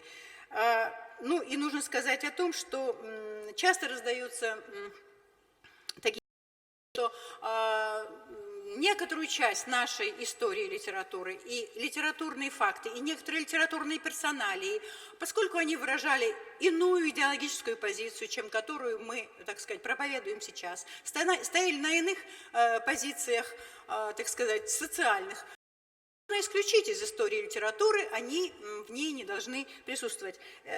Абсолютно ненормальная вообще эта мысль, и каждое, нужно сказать, литературное явление или персоналия, независимо от их сегодняшней ценностной характеристики, это факт национальной духовной жизни, изъять которой из истории невозможно, а исследовать, анализировать и определять взаимодействие истоков и сегодняшних реалий необходимо. Особенно это касается литературного процесса в национальных литературах, где культурный слой, ну, в кавычках, именно в литературе, еще слишком тонок, чтобы оставлять на обочине кого бы то ни было или вне историко-литературного процесса. И потому каждый представитель этой культуры, этой литературы ценен и значим для национального культурогенеза. Это все, но я бы хотела еще замечательное выступление Мурата Джатаевича, небольшая реплика. Он говорил о том, что некоторые ученые некорректно, так сказать, рассматривают литературу, опуская те этапы и периоды ее развития, которые существовали до 20 века, 19 веке и так далее. Я уже говорила о том, что литературоведение – это чрезвычайно субъективный вид науки, и поэтому внутри этой науки каждый ученый должен более чем тщательно и скрупулезно и корректно следить за тем, что он говорит и на чем он основывается. У него нет возможности подтвердить свои мнения, допустим, темами, статистическими данными и так далее. Поэтому говорить о древней литературе можно будет в том случае, да, можно говорить о ней как о протолитературе, но протолитература тоже требует конкретных, извините, текстов, которые можно анализировать, классифицировать и, исходя из их, так сказать, классификации, определять хронологические рамки наших литератур. Спасибо за внимание. Спасибо за и реплику, и замечание. Ну, думаю, так сказать, религиозно-дидактические произведения Юсуфа Эфенди Хачирова, Кязима Мечиева, Чокна Эфенди Акбаева и так далее, переводы Библии, причем полные почти начала XIX века, которые имеются, я думаю, так сказать, необходимо будет впоследствии проанализировать и понять, как же развивалась духовная словесность карачаево-балкарского народа. Спасибо. Слово предоставляется доктору исторических наук, профессору, директору Центра исследований Кавказа и Востока Европейского института Джусто Николаю Николаевичу Лысенко. Тема доклада «Методология скифо-аланских студий. Кого и как изучать».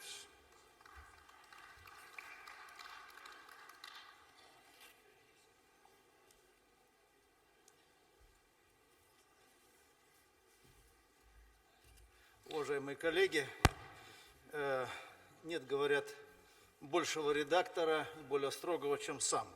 Поэтому я себе делаю рамки 5, максимум 7 минут. И позволю себе просто зачитать для ускорения основные выводы своего доклада, а более подробная аргументация будет, видимо, издана в докладах. Прежде чем перейти к докладу, я выразить искреннюю благодарность организаторам этого форума за прекрасную организацию, за интереснейшие доклады, которые мы с вами имели удовольствие и пользу прослушать. Проблема происхождения и ранней истории вечно воинственных аланов до сих пор остается одной из наиболее сложных в истории ранних кочевников Великой Степи. Научная литература об этническом происхождении скифов и алан поистине безбрежна. В качестве иллюстрации к сказанному можно привести такой частный пример. В одной из наиболее полных сводок, где перечисляются и анализируются различные версии этногенетического происхождения алан, автор этой сводки, известный российский археолог, перечислил 7 различных концепций раннего аланского этногенеза и посетовал на то, что существует явный перебор с вариабельностью этногенеза алан. Это, правда, не уберегло его от искушения предложить свою, уже 8-ю по счету, и притом трехэтапную версию происхождения аланского феномена. Широкий разброс мнений авторитетных в научной среде исследователей по важнейшему вопросу происхождения скифо-аланской цивилизации, наверное, не случайен. Исторические судьбы скифо-аланской цивилизации явно не вмещаются в региональные, среднеазиатские, приуральские, поволжские, предкавказские и так дальше рамки. И бесспорно, что говоря о скифо-аланской цивилизации, мы должны понимать, что имеем дело с этнополитическим феноменом евроазиатского значения, с колоссальным военным феноменом древности, который буквально до основания потряс старый античный мир. Будучи на самом раннем этапе своей истории лишь только частью, восточной частью огромного скифо-сакского суперэтнического массива, асы, осианы, аланы античных источников, к концу первого века нашей эры по существу сами стали паневроазийским суперэтносом. Четкий и ясный для культуролога и историка след асов-аланов остался на склонах монгольского Алтая, на берегах Или, Сырдарьи, Волги, Терека, Днепра, в отрогах Тяньшаня и в оазисах Согда, на горах Мугаджар и в долинах Кавказа. Центральноазиатские государства Усунь и Кангюй, большинство мелких притяньшанских княжеств, подвластных Кангюю, по всей видимости, также были созданы предками аланов или какой-то их частью, ну, не говоря уже о владениях алан-танаитов и предкавказской Алании. Невзирая на столь крупный этногеографический масштаб осиано-аланской этносферы, большинство современных исследователей приступили к изучению все с тем же некогда бесспорно фундаментальным, а ныне, к сожалению, уже устаревшим методологическим инструментарием, который использовали на рубеже 20-го столетия такие классики алановедения, как Всеволод Миллер и Юрий Кулаковский. Сегодня кажется, по всей видимости, уже ясным, что этнология Миллера-Кулаковского в значительной мере исчерпала свой весьма прогрессивный в начале новаторский доктринальный потенциал. Вместе с тем я далек от мысли, что тот исследовательский вектор, который очертили своими фундаментальными работами Миллер и Кулаковский, это путь в прошлое. Конечно же нет. Алановедческий вектор в осетиноведении не только реален и возможен, но даже и желателен, по-своему перспективен. Другое дело, что это именно частный алановедческий вектор, а отнюдь не маргинальный курс, магистральный курс современного алановедения, по Фрейду, говорят, значит, можно ошибиться, современного алановедения как науки. Впрочем, ничего принципиально нового, в хорошем смысле доктринального курса в современном алановедении пока все еще не просматривается. А если он появится, то каким целям, задачам и критериям этот курс должен соответствовать? В свое время замечательный советский антиковед Сергей Ученко очень верно заметил, что исторический факт есть всегда факт. «Я убежден, – писал академик, – что факт становится историческим лишь при условии рассмотрения его в неком развитии, то есть в сопоставлении, в зависимостях, связях с другими факторами, прошлыми и будущими, реальными и гипотетическими, или иными словами в контексте. Вне контекста нет исторического факта, нет и самой истории». Конец цитаты.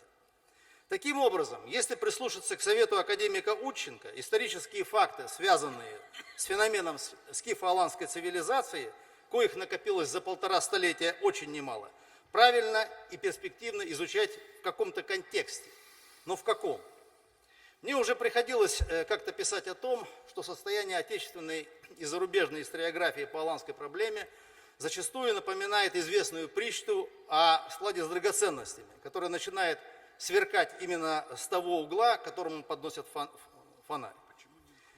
Понятно, что от подобного странноватого положения в первую очередь страдает академическая наука, страдает скифология и алановедение.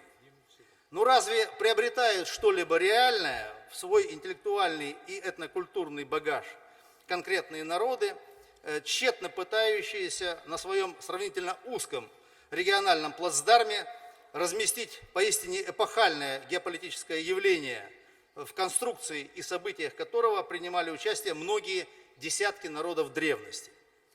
Полагаю, что единственно конструктивным контекстом для изучения феномена скифо-аланской цивилизации должно стать представление об евразийском и полиэтническом характере этого поистине циркумконтинентального феномена.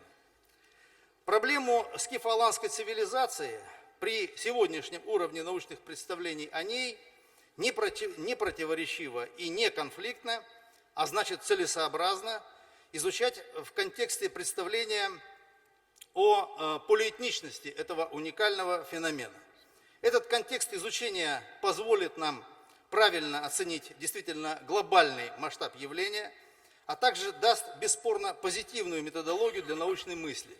Методологию, направленную не на заведомо спекулятивную этническую первоверховность, но на консолидацию усилий ученых всех стран и народностей, то есть на конструктивное евразийство, о котором мы много слышим, но пока еще видим только его общие черты, которое может и должно стать новой объединяющей идеей Северной Евразии в 21 столетии. Большое спасибо. Спасибо большое. Слово предоставляется директору Института археологии Кавказа Беслану Хакимовичу Атабиеву. Здесь Беслан Хакимович. Тема доклада «Тюркоязычные предки карачаевцев и балкарцев по данным археологии и проблемы сохранения их наследия».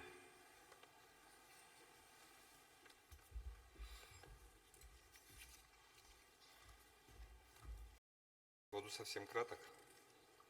В первую очередь хочу сказать, что событие, о возможности которого мы впервые собирались и говорили чуть больше 2 лет назад, оно свершилось. Я хочу поздравить вас всех с тем, что впервые состоялся международный форум, на котором проблема этнической и духовной культуры карачаево-балкарского народа как одной составной части всемирного тюркского этноса. Форум состоялся. Спасибо.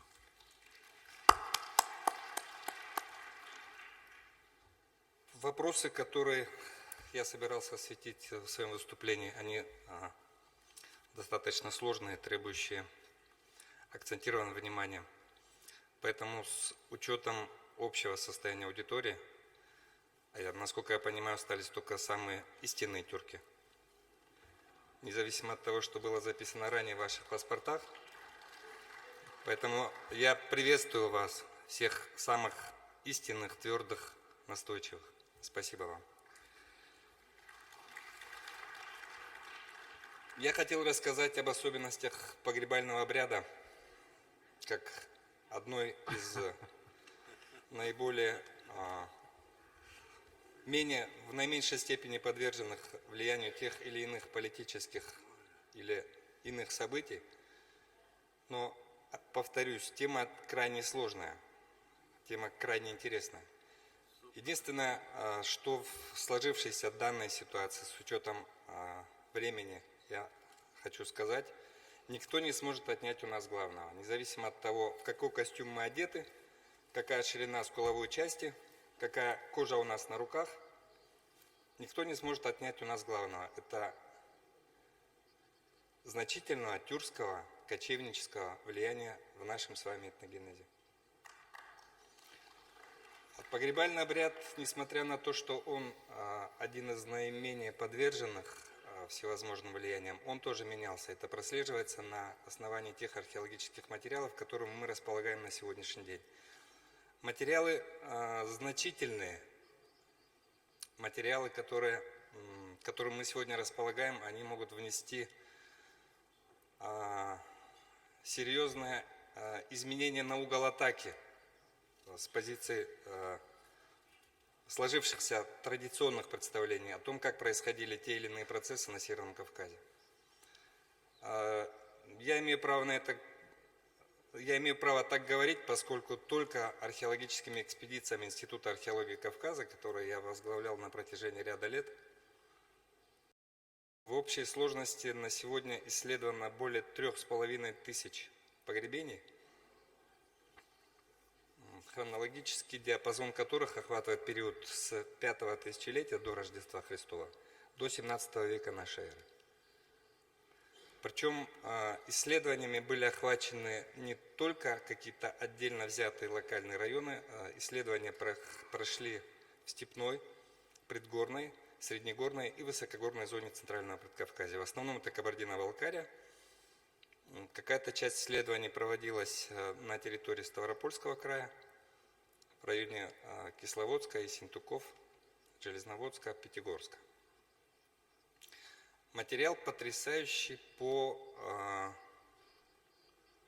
насыщенности материалами, которые свидетельствуют о чрезвычайно обширных и всесторонних контактах древнего населения на протяжении всей истории, которую мы имели возможность наблюдать. На всех этапах идут значительные импорты изделий. Не только сюда, на Кавказ, но, судя по всему, судя по той богатейшей материальной культуре и сырьевой базе, которая имеется на Северном Кавказе, судя по всему, эти же импульсы шли и в обратном направлении. И вот в этом взаимообогащении, в этих волнах, откатах, приходах надо искать истину, а не в каких-то отдельно взятых моментах. Потому что, согласитесь, точка зрения человека, который оказался на одном и том же месте с интервалом, скажем, там, в 12 часов на побережье моря, в тот момент, когда был прилив, и позиция человека, который наблюдал отлив, она будет диаметрально противоположна, хотя между ними может быть всего-навсего 12 часов.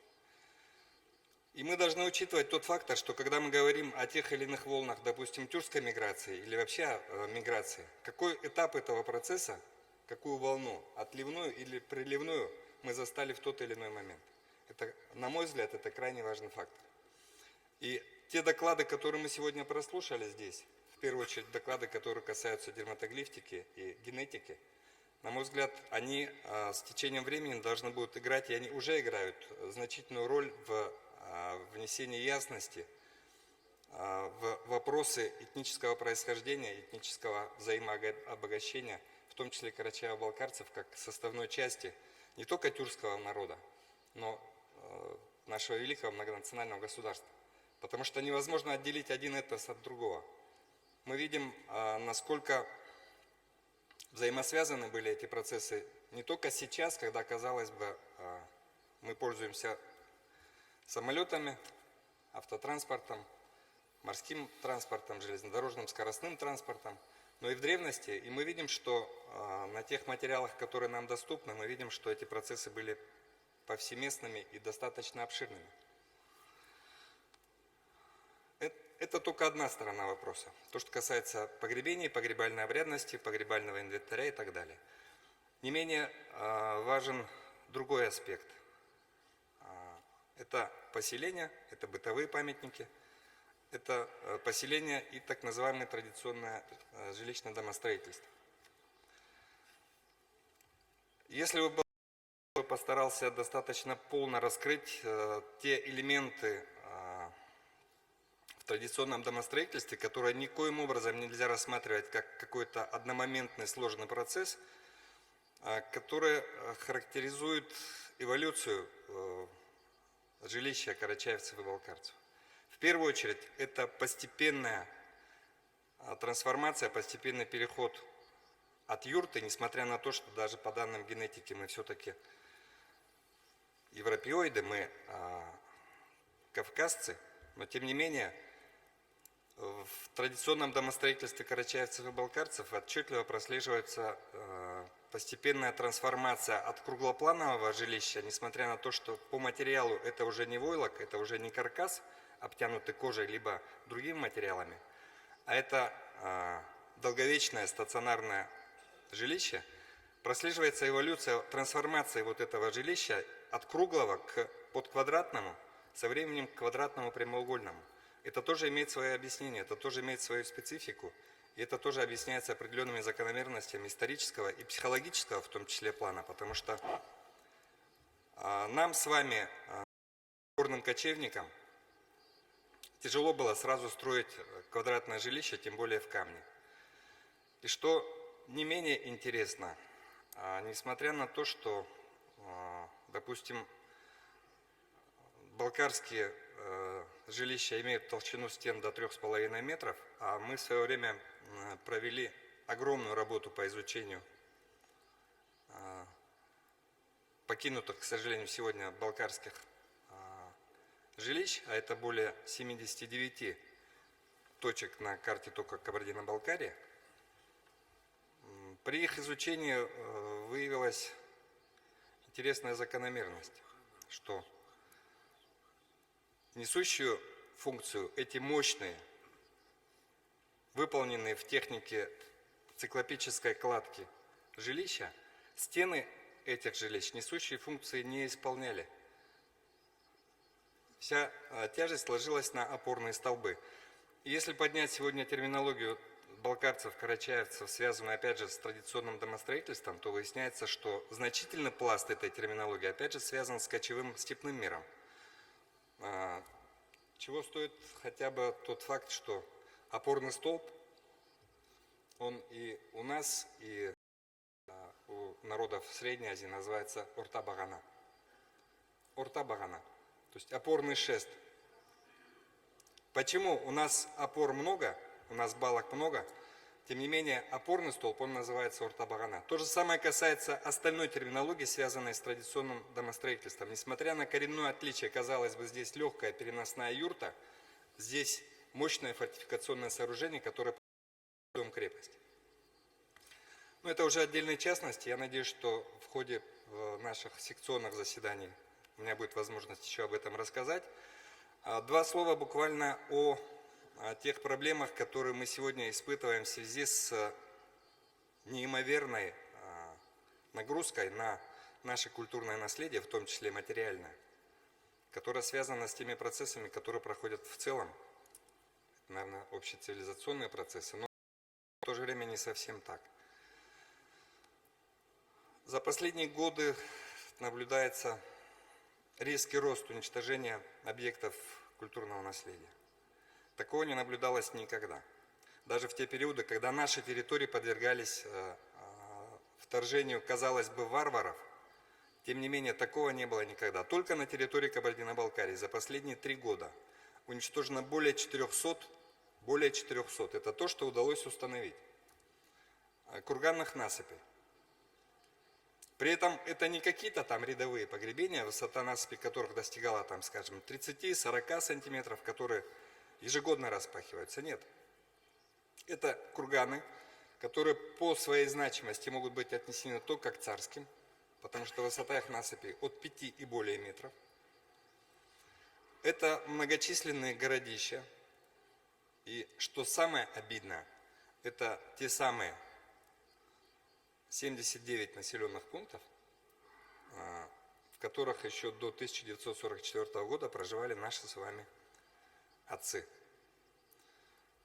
Сами балкарцы сегодня разбирают стены этих домов, несмотря на то, что когда ты попадаешь в окрестности этих старых сел, ты понимаешь, насколько они пропитаны историей, потому что я это говорю, может быть, как археолог, потому что я вижу, что время их возникновения относится к 9 и 10 векам, судя по керамике, судя по остальным элементам. Но сами эти жилища стоят на более древних террасах, возраст которых порядка 4000 лет. И это все сегодня уничтожается в ходе хозяйственного освоения. Поэтому, наверное, немножко предвосхищая события, хотелось бы сказать, что одним из вопросов, который обязательно, на мой взгляд, должен быть затронут в ходе резолюции нашей конференции, это вопросы обеспечения сохранности объектов культурного наследия. Спасибо. Спасибо. Слово предоставляется доктору исторических наук, заведующему отделами Христианского Востока Института Востоковедения Национальной академии наук Республики Армения Александру Акоповичу Акопяну. Тема доклада «Армянские средневековые авторы о народах Центрального Кавказа».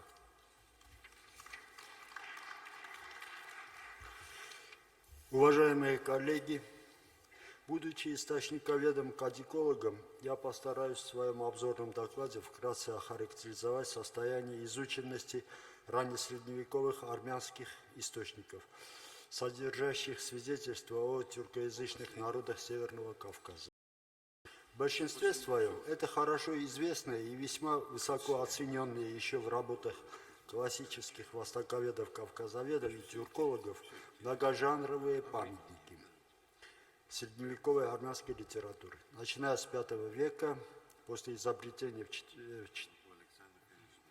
405 году армянского алфавита усилиями Маштоца и его сподвижников. Поэтому пытаюсь обратить ваше внимание на армяноведческие работы именно последних десятилетий по изучению и изданию текстов, на работы, основанные на большем объеме рукописного, в том числе новоявленного материала, а также на его новых трактовках и расшифровках. Для средневековых армянских авторов, как заметил еще Анатолий Петрович Новосельцев, интерес к северным кочевникам, гуннам, савирам, булгарам, хазарам диктовался постоянными с ними контактами, прежде всего политическими и военными, так как эти кочевники неоднократно вторгались в Закавказье. Когда возникла древнеармянская историография, в областях севернее Дербента господствовали племена, осколки Гунского союза, распавшиеся в середине V века. Ранее армянские писатели хорошо знали алан и маскутов, и уже в самых первых трудах фигурируют булгары, басилы, хазиры. Примечательно, что все они уже во второй половине V века рассматриваются как старые насельники северных стран, а порой их обитание в последних переносится в легендарную древность. Это конец цитаты. Названный отцом армянской истории Мосес Хоренаци уже называют северокавказских булгаров, басилов и хазиров, относя контакты царей Армении с этими народами уже ко второму веку до нашей эры. Но, видимо, это первый век нашей эры все же, так как легендарному армянскому царю Валашаку приписаны дела Тердата I, действительного создателя Аршакидской династии. Это середина I века нашей эры, не так близко. В последние 2 десятилетия армянистика продолжала заниматься так называемой проблемой хоренаций и аргументировать традиционную точку зрения, согласно которой историк творил во второй половине V века, а не в VIII или IX веках. Как до сих пор продолжают думать отдельные исследователи, основываясь исключительно на критических замечаниях, высказанных в период так называемой гиперкритики в конце XIX – начале XX века. В этом плане весьма важны последние работы Альберта Мушеряна и Арама Топчана, филологов, а также итальянского армяниста Троины. Первому из них, я сокращу, удалось указать решение по преодолению, кажется, последнего веского довода критиков традиционной точки зрения, а именно упоминание в истории Армении провинции 4-я Армения. Последний топоним заменил древнее название западноармянской провинции Цопк-Софена лишь после административных реформ императора Юстиниана I в 30-х годах VI века. Мушхиян показал, что 4-я Армения, Чорортайк, более понятная после Юстиниана, появилась в какой-то рукописи сочинения Хоренаци благодаря позднему переписчику-редактору, который заменил им название Нижняя Армения, Сторинхайк, которым провинция Цопк обозначалась в конце IV – начале V века, после первого раздела Армении между империей и Ираном, и которая упоминается историками V века Бузандом и Елише, наряду со своим северным соседом провинцией Верхняя Армения, Барцельхайк, древний Карноком или Каренитис. Таким образом, в настоящее время в армянской филологии придерживаются точки зрения, что поздние языковые вкрапления в отдельных пассажах труда Хоренаци связаны с вмешательством поздних переписчиков, особенно в VIII-IX веке. Пытались придать истории Армении, служившей учебником для все новых поколений читателей, более понятный облик, соответствующий нуждам своего времени.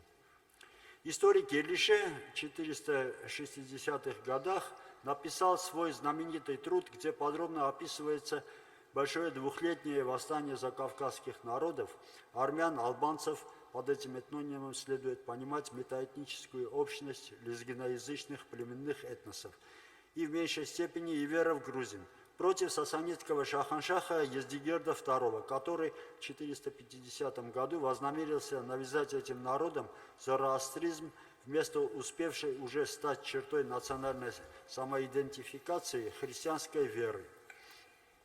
Елише упоминает несколько эпизодов сотрудничества с северокавказскими тюркоязычными племенными объединениями, гуннами и хайландурами, как повстанцев армян и албанцев, так и сасанидов. Вопрос о хайландурах, который был камнем преткновения для целого ряда исследователей, на мой взгляд, окончательно разрешился благодаря монографии дагестанского ученого Игоря Семенова, вышедшей в 2007 году «Генеалогия картлийских царей». Автор сумел показать также аутентичность связанного с вышеуказанным сюжета о христианизации части гунского войска, проникшего в закавказские владения сасанидов в 440-х годах, через пару лет после кончины маштоцев, о чем сохранился рассказ в истории 684 года, дословно переписанный в своем во многом компилятивное сочинение «История Албании» арцахским автором конца X века Мовсесом Дасхуранци. Кстати, в 5 томе фундаментальной антологии «Армянские писатели» Матенагир Каюц в настоящее время вышли уже 19 томов. Опубликован подготовленный нами научно-критический текст истории 684 года. Ученым хорошо известны сведения о тюркютах, союзниках византийских императоров Маврикия и Ираклия в войне против Шаханшаха Хосрова Апарвеза, содержащиеся в сочинении другого известного армянского историка Себиоса, середины VII века. В литературе чаще применяют форму имени Себиос, однако филологами выявлено, что форма Себиос, сокращение от Евсебиос, более точно воспроизводит рукописную традицию. В эпоху гиперкритики была выдвинута точка зрения о том, что первые несколько глав дошедшего до нас произведения якобы относятся к какому-то другому, анонимному позднему автору. Однако после выхода в свет в 1972 году монографии уникального источниковеда Полоса Ананяна следует признать, что уже нет обоснованных доводов сомневаться в авторстве всего сочинения в полном его объеме. В 2006 году я опубликовал две большие статьи, в которых удалось показать, что некоторые противоречия, возбудившие сомнения гиперкритиков, в действительности показывают 3 этапа работы Себиоса. Он начал свое сочинение в 643 году и вполне уместно назвал его «История императора Ираклия». В 650 году он продолжил свою работу, описав дальнейшие события, но пока не поменял название, во всяком случае таковое до нас не дошло. И, наконец, он снова взялся за перо во второй половине 650 года и все же оставил свое изложение без ожидаемого финала. Возможно, скончался. Важные сведения о булгарах, хазарах и саверах Северного Кавказа, так же, как и других кавказских народах, содержит армянская география VII века Ашхарацуйц. Об этом уникальном источнике, научно-критический текст которого мне посчастливилось завершить и опубликовать в прошлом году, я буду подробно говорить в своем докладе на круглом столе. Это будет в четверг у источниковедов. Поэтому здесь я ограничусь кратким резюмированием. Подробное сличение рукописи и историко-филологический анализ текста показывает, что Ашхарацуйц невозможно приписать не только историку V века Мовсесу Хоренаци, но и ученому-энциклопедисту середины VII века Анании Ширакаци. В действительности трактат написан во второй половине 610-х годов анонимным автором. В 616 году в столице сасанидского Ирана Ктесифоне был созван так называемый Персидский собор во главе с Шаханшахом Хосровым II Апарвезом и его доверенным армянским приближенным Самбатом Багратуни, на котором, по утверждению Себиоса, царь обсуждал вопрос о верном, то есть допустимом в зороастрийской державе направлении среди христианских вероисповеданий, которым в итоге был признан армянский антихалкидонистский толк. Но более расширенный анализ показывает, что на том же соборе, или точнее в его контексте, обсуждались и другие важные вопросы, связанные с тем, что в первой половине десятых годов иранская держава нанесла сокрушительное поражение Византии и, заняв почти все ее восточные территории, обязана была определить новый порядок во вновь обретенных землях. Так, основная идея и идеология Ашхарацуйца состоит в представлении единой страны Великой Армении, а единой она стала только благодаря этим завоеваниям в мировом географическом контексте, что было возможно и необходимо лишь в годы успехов Хосрова Апарвеза, поскольку после его поражения и убийства победивший его император Ираклий, согласно тому же Себиосу, восстановил разделенное положение Армении после 591 года.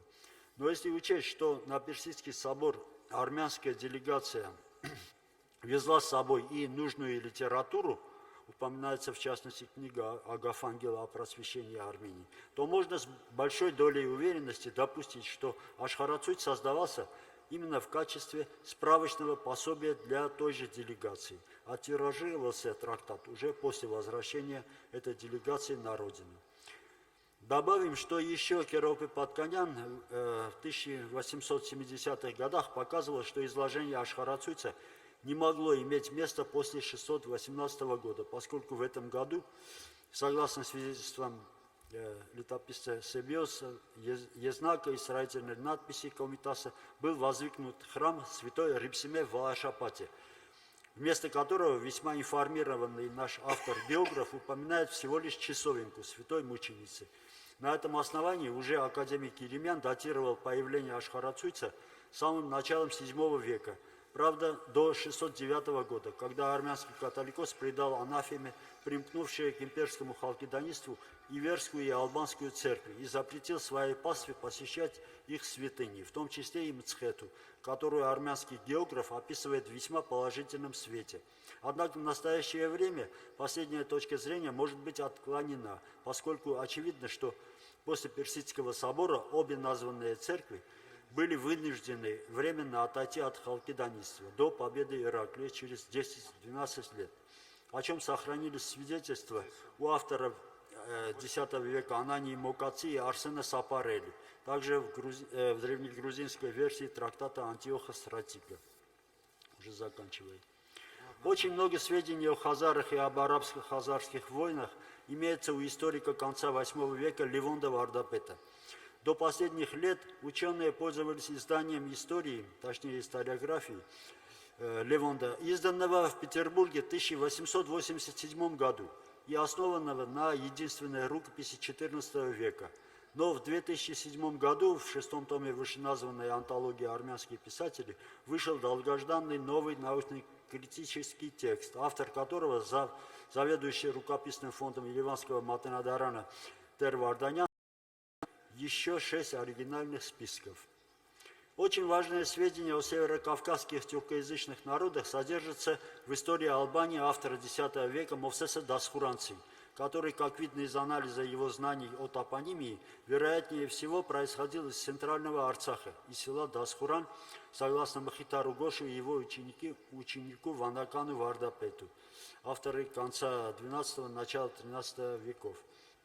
В рукописях, изданиях и в научной литературе Мовсеса Дасхуранци часто называют и Каланкатуаци, Каланкатуйским, но филологами выявлено, что этот вариант имени возник лишь на литературной основе, под пером историка XIII века Киракоса Ганзакеци.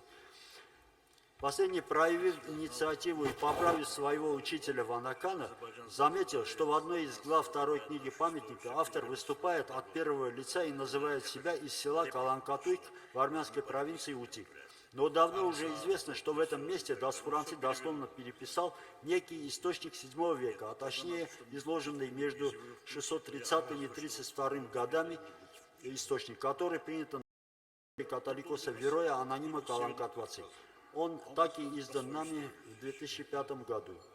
Критический текст Дасхуранци издан в 1983 году Варагом Аракеляном, но после детального анализа более 30 рукописей и уточнения их генеалогического древа уже в 1986 году стало понятно, что необходимо приступить к составлению нового научного текста. К сожалению, публикация этой практически готовой работы запаздывает, но взамен в течение последнего десятилетия нами опубликованы подробно аннотированные тексты более десятка больших и малых источников истории Албании, в основном имеющих то же самое арцахское происхождение, которые Дасхуранци переписывал дословно. В этих публикациях отмеченные источники выступают в совершенно новом свете а передаваемые ими сведения, в том числе и по интересующей нас сегодня тюркологической... Я уже заканчиваю. Один абзац. Так, сегодня приобретаю совершенно новый уровень аутентичности. Отмечу лишь разночтение или же отсутствие их. Терминов языческой тюркской религии гуннов Дагестана под главенством Алпи Литвера, фигурирующих в подстрочнике издания истории 684 года, которые позволяют судить о точном звучании этих терминов в 680 году. А это термины Чопа, Даркунант и другие, которые в настоящее время еще наблюдаются у Карачаева. Информация Мурата Каракетова из работы 96 года. Ну, я хотел бы завершить, остальное пропускаю. Я потом, я должен объявить. И завершить свой обзор я хотел бы заверением, что в ближайшем будущем я попытаюсь издать полный свод сведений армянских авторов о тюркских народах Северного Кавказа. Оригинал на древнеармянском и переводы на русский. Большое спасибо. Спасибо.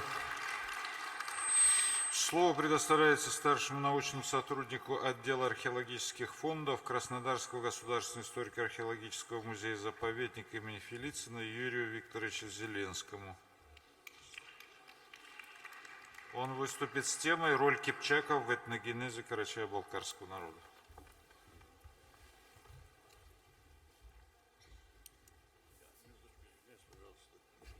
Я вынужден высказаться, потому что представитель Армении большую часть своего выступления истории Армении, и в определенной степени он довольно ненаучными аспектами высказался против Азербайджана.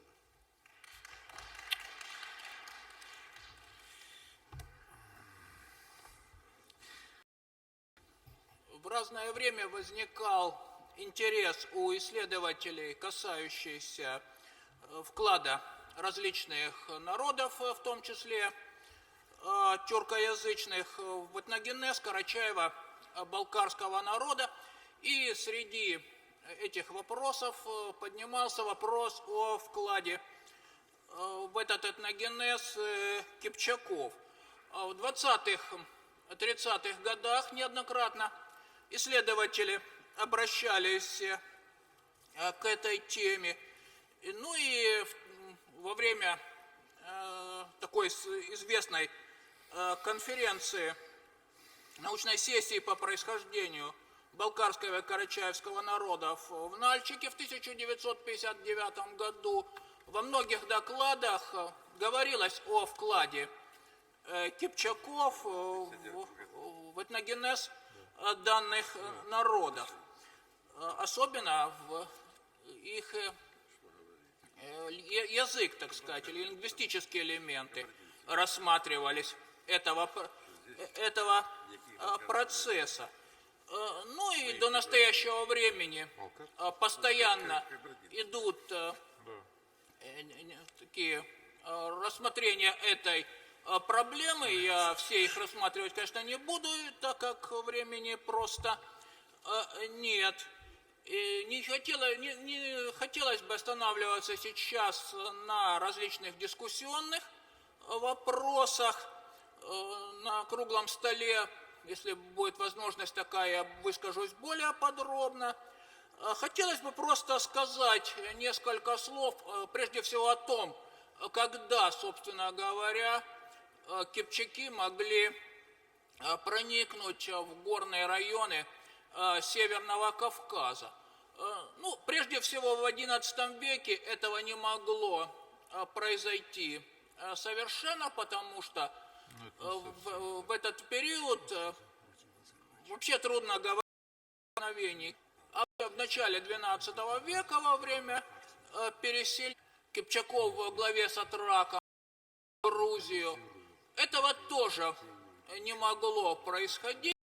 Процесс был очень быстрым, практически одномоментным. Вот такое переселение имело место после одного из польских походов либо 1222 года, либо 37-38 годов. В письменных источниках упоминается, что шольских походов укрылись среди высоких гор. И вполне вероятно, что вот как раз речь идет о процессе. Процесс был достаточно кратковременным, так как вскоре кипчаки вернулись назад в степи, но все-таки он был. Проникали они сюда небольшими, может быть, даже отдельными группами, и задерживались, как я уже сказал, на достаточно короткое время. Ну и все-таки, несмотря на это кратковременное проникновение, я считаю, что вклад в этногенез карачаевского и балкарского народов, прежде всего лингвистический вклад в язык и этих народов. И кроме того, как вот уже было сказано одним из моих предшественников, строительного дела, строительных особенностей жилищ. Вот так вот вкратце я бы хотел остановиться на этой теме. И, к сожалению, я вот думал выступить более подробно, если выступлю на круглом столе. Спасибо. Спасибо большое.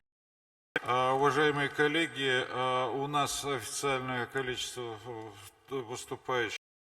Последнее, наверное, дадим слово, если он желает, доктору исторических наук, профессору Тбилисского государственного университета Зурабу Бахваевичу Квициани. Здесь Зураб Бахваевич нету, да? Но он, наверное, на круглом столе выступит. Слово предоставляется писателю из Норвегии Эрлингу Кеттельсену. Он будет выступать с переводчицей. Просьба, да. Can you shall translate? No. Do you read the sweater? Can you translate for me? Yes. Oh, you are coming. You are coming. Yes. Thank you. Yeah. Dear friends. Дорогие друзья. Congratulations with such a conference that will give you much power. Я вас поздравляю с проведением такой замечательной конференции, которая будет освещаться в средствах массовой информации, которая будет иметь большое значение. I am here because Bilal Laipana, he translated a long poem of mine. He translated into his own language. Я здесь потому, что мою поэзию переводит Лайпанов на свой родной язык.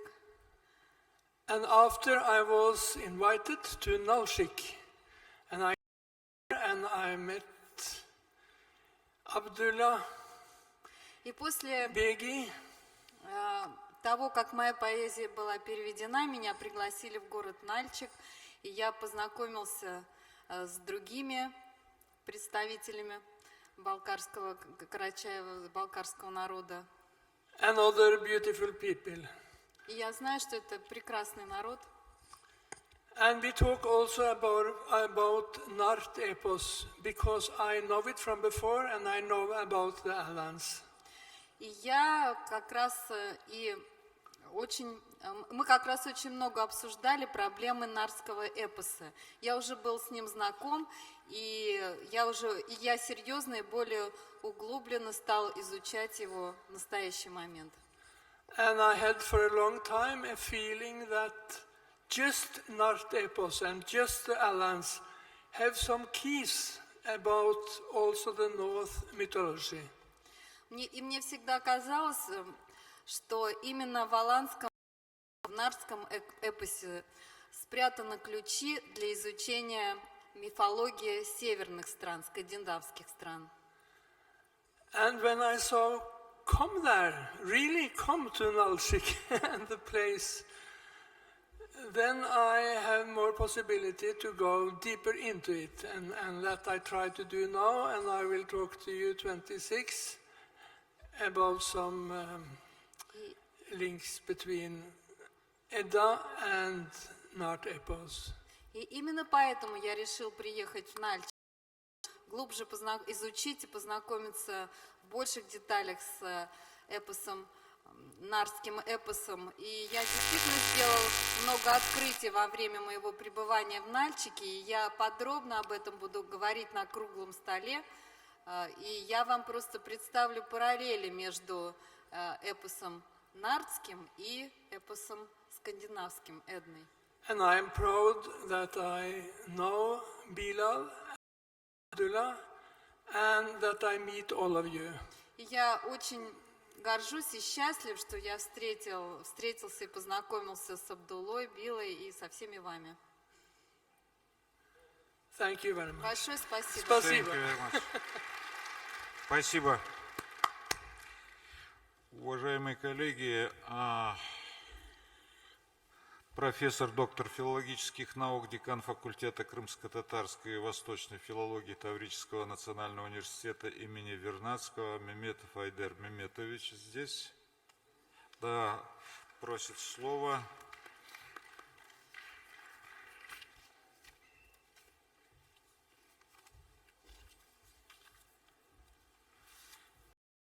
Уважаемые коллеги, вы все устали, я это прекрасно. Я несколько хотел больше выступить перед вами, раскрыть душу, потому что крымские татары исторически так сложилось, оказались на самом западе тюркского мира, но они никогда не представляли себя вне вот этого тюркского мира. Я, во-первых, хотел бы поблагодарить организаторов конференции за то, что они пригласили нас, целую делегацию из Крыма, выразить им большую благодарность. Это во-первых. Во-вторых, буквально в этом году мы снова вернулись на свое историческое лоно. Так получилось, что в середине прошлого столетия нас просто одним росчерком пера передали из Российской Федерации в состав Украины. Вы прекрасно знаете, какие складываются политические условия сейчас в Украине. И вот буквально 16 марта мы провели референдум, и подавляющим большинством крымчан мы опять вернулись в состав Российской Федерации. Я особую благодарность хотел бы выразить руководству Российской Федерации за то, что они совершили вот этот довольно-таки, я бы сказал, смелый акт, и в первую очередь Владимиру Владимировичу Путину за то, что мы опять-таки находимся в своей Евразии. Евразия – это не вчерашний день. Евразия – это, я думаю, будущее. Об этом говорили. Евразийский народ складывался в течение тысячелетий. И несмотря на то, что в последние 300 лет старались уничтожить историческую память тюрков, я рад вас видеть здесь, и вы прекрасно понимаете, что наше историческое будущее еще впереди.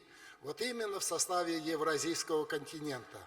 Уважаемые коллеги, я больше не буду вас утомлять. Вот на заседании круглого стола я выскажу все то о кемерийцах, о таврах и скифах, которые проживали на территории Крыма здесь в X, в XI веке до новой эры, и я на конкретных историко-лингвистических и экстралингвистических материалах покажу, что все эти древние народы говорили на тюркском, на нашем древнетюркском языке. Большое спасибо.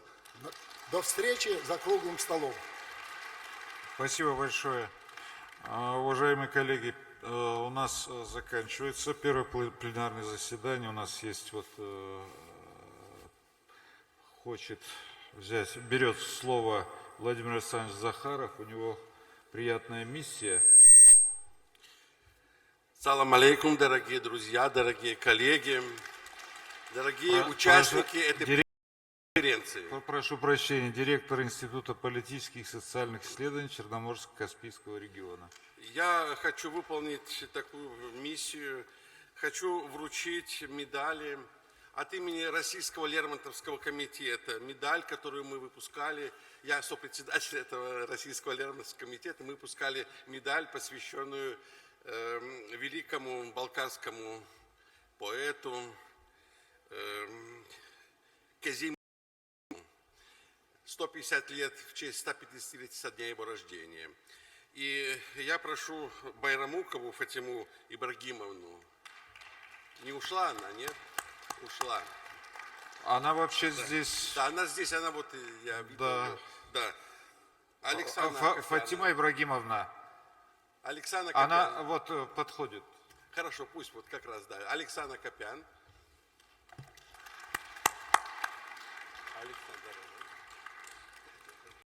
Вот тебе удостоверение, вот медаль. Вот такая медаль.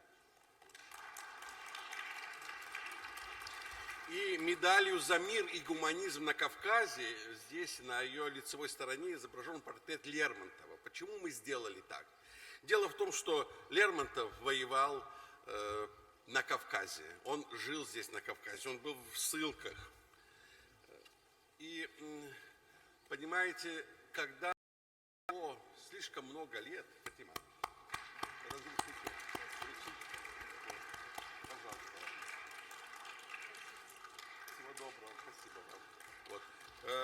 Вы понимаете, прошло столько лет, но когда в Чечне проходили выборы президента, первого президента Чечни, то вот удивительно, в тех местах, где были устроены эти выборные пункты, висели портреты не президента России, а висели фотографии и портреты Лермонтова и Толстого.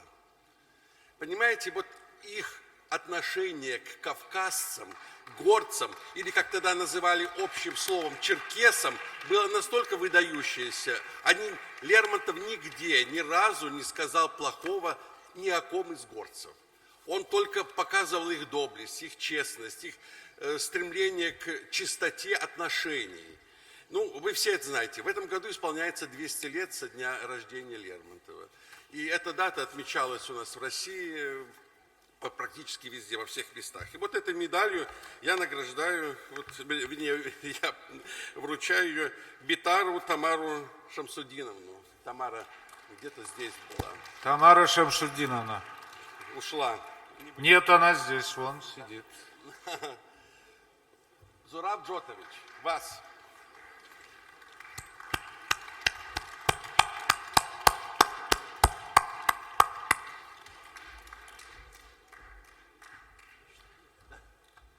Разрешите вам поздравить вас с назначением президентом Академии. Спасибо.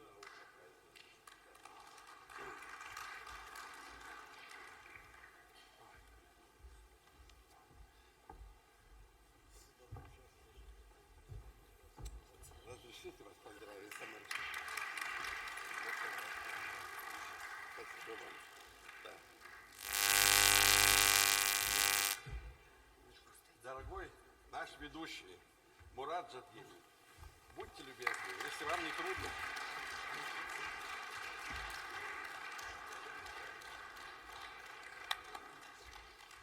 Я вас поздравляю. Спасибо вам. Да. Уважаемый господин Киттельсен, да. Эрли. Ja, Herr Kietelsen, ja, bitte. Wir gratulieren Sie.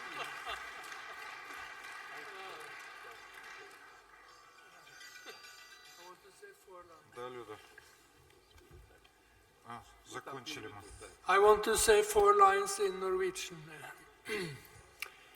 Spränges jeg i lufta, så spränges jeg i lufta, og lufta tar imot.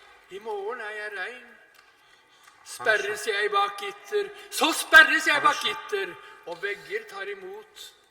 I morgen det skrift. Thank you very much. Зарема Борисовна Кипкеева. Так, где она, дорогая? Бесолов Владимир Бутусович, готовьтесь.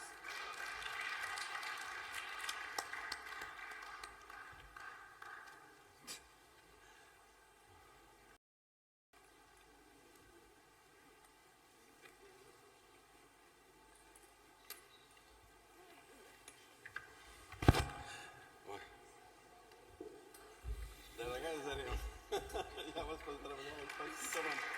Ой, дорогая, спасибо вам. Да, ничего, мы сейчас. Владимир Бутузович, да.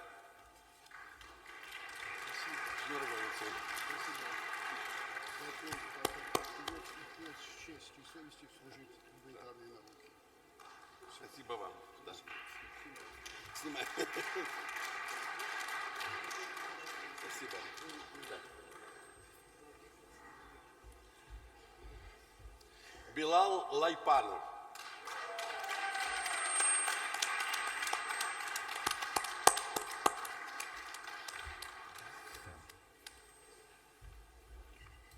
Спасибо вам большое. Да. Спасибо. Спасибо. Николай Георгиевич Джавахишвили. Нет, да, ну передадут. Передадим. Да. Азреп Талиевич Акбаев.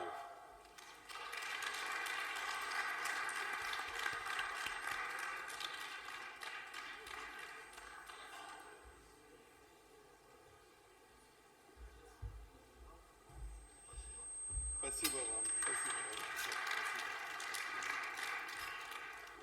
И Алжас Сулейменов тоже передадут. Спасибо вам за внимание. Спасибо. У Людмилы Ивановны Миссонова, кандидат исторических наук, сотрудник Института этнологии, имеет сообщение, объявление. Дорогие коллеги, так случилось, что все очень устали, и, честно говоря, и мало кто остался, но остались действительно самые мужественные, наверное. И так случилось, что сегодня в издательстве «Наука», которое выпускало наш том и вообще всю нашу серию «Народы и культуры», тоже сегодня проходит конференция, и никто из дирекции не мог присутствовать сегодня здесь, к сожалению, и Валерия Александровича Тишкова нет. Поэтому просим простить, что презентацию мы вот решили с Муратом перенести на пятницу. И поскольку не все далеко смогут, может быть, присутствовать и в пятницу, я хочу просто сказать, что этот том прошел очень непростой путь своего написания.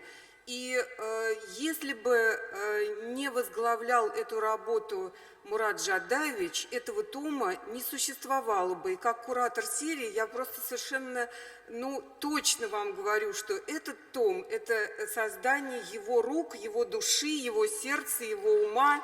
Так что это личность, которой обязан существованию этот том. Именно он собрал тех авторов, которые в нем присутствуют сейчас. И том получился на суд общественности научный, на суд общественности, может быть, национальных объединений, но у него должна быть яркая жизнь, я полагаю. Так что поздравляю всех участников. Спасибо, Людмила Ивановна. На этом наше пленарное заседание завершается сегодня. Завтра круглые столы. Просьба не опаздывать. Значит, будет регистрация перед круглыми столами. И, соответственно, кто желает перейти в другой круглый стол, вы можете подойти к модератору, в этом нет проблем. И они зафиксируют, что вы хотите в другом круглом столе участвовать. И это же пойдет в сборник материалов конференции, который после. Спасибо.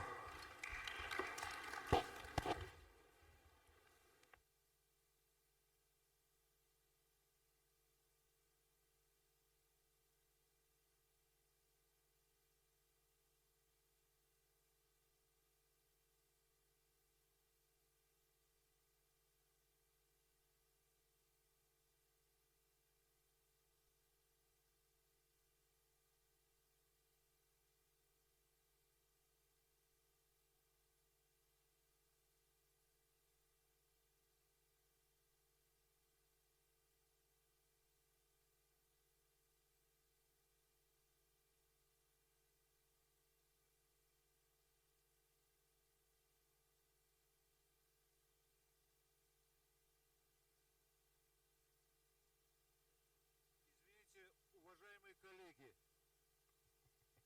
включите, пожалуйста.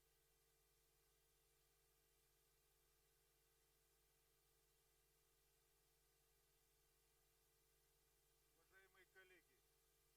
Где? На втором этаже банкет.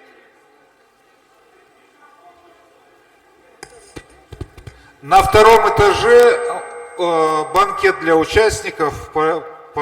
Прошу вас спуститься на второй этаж. После этого, значит, автобусы там стоят, так что вас отвезут куда, как полагается, положено. Что билет не надо?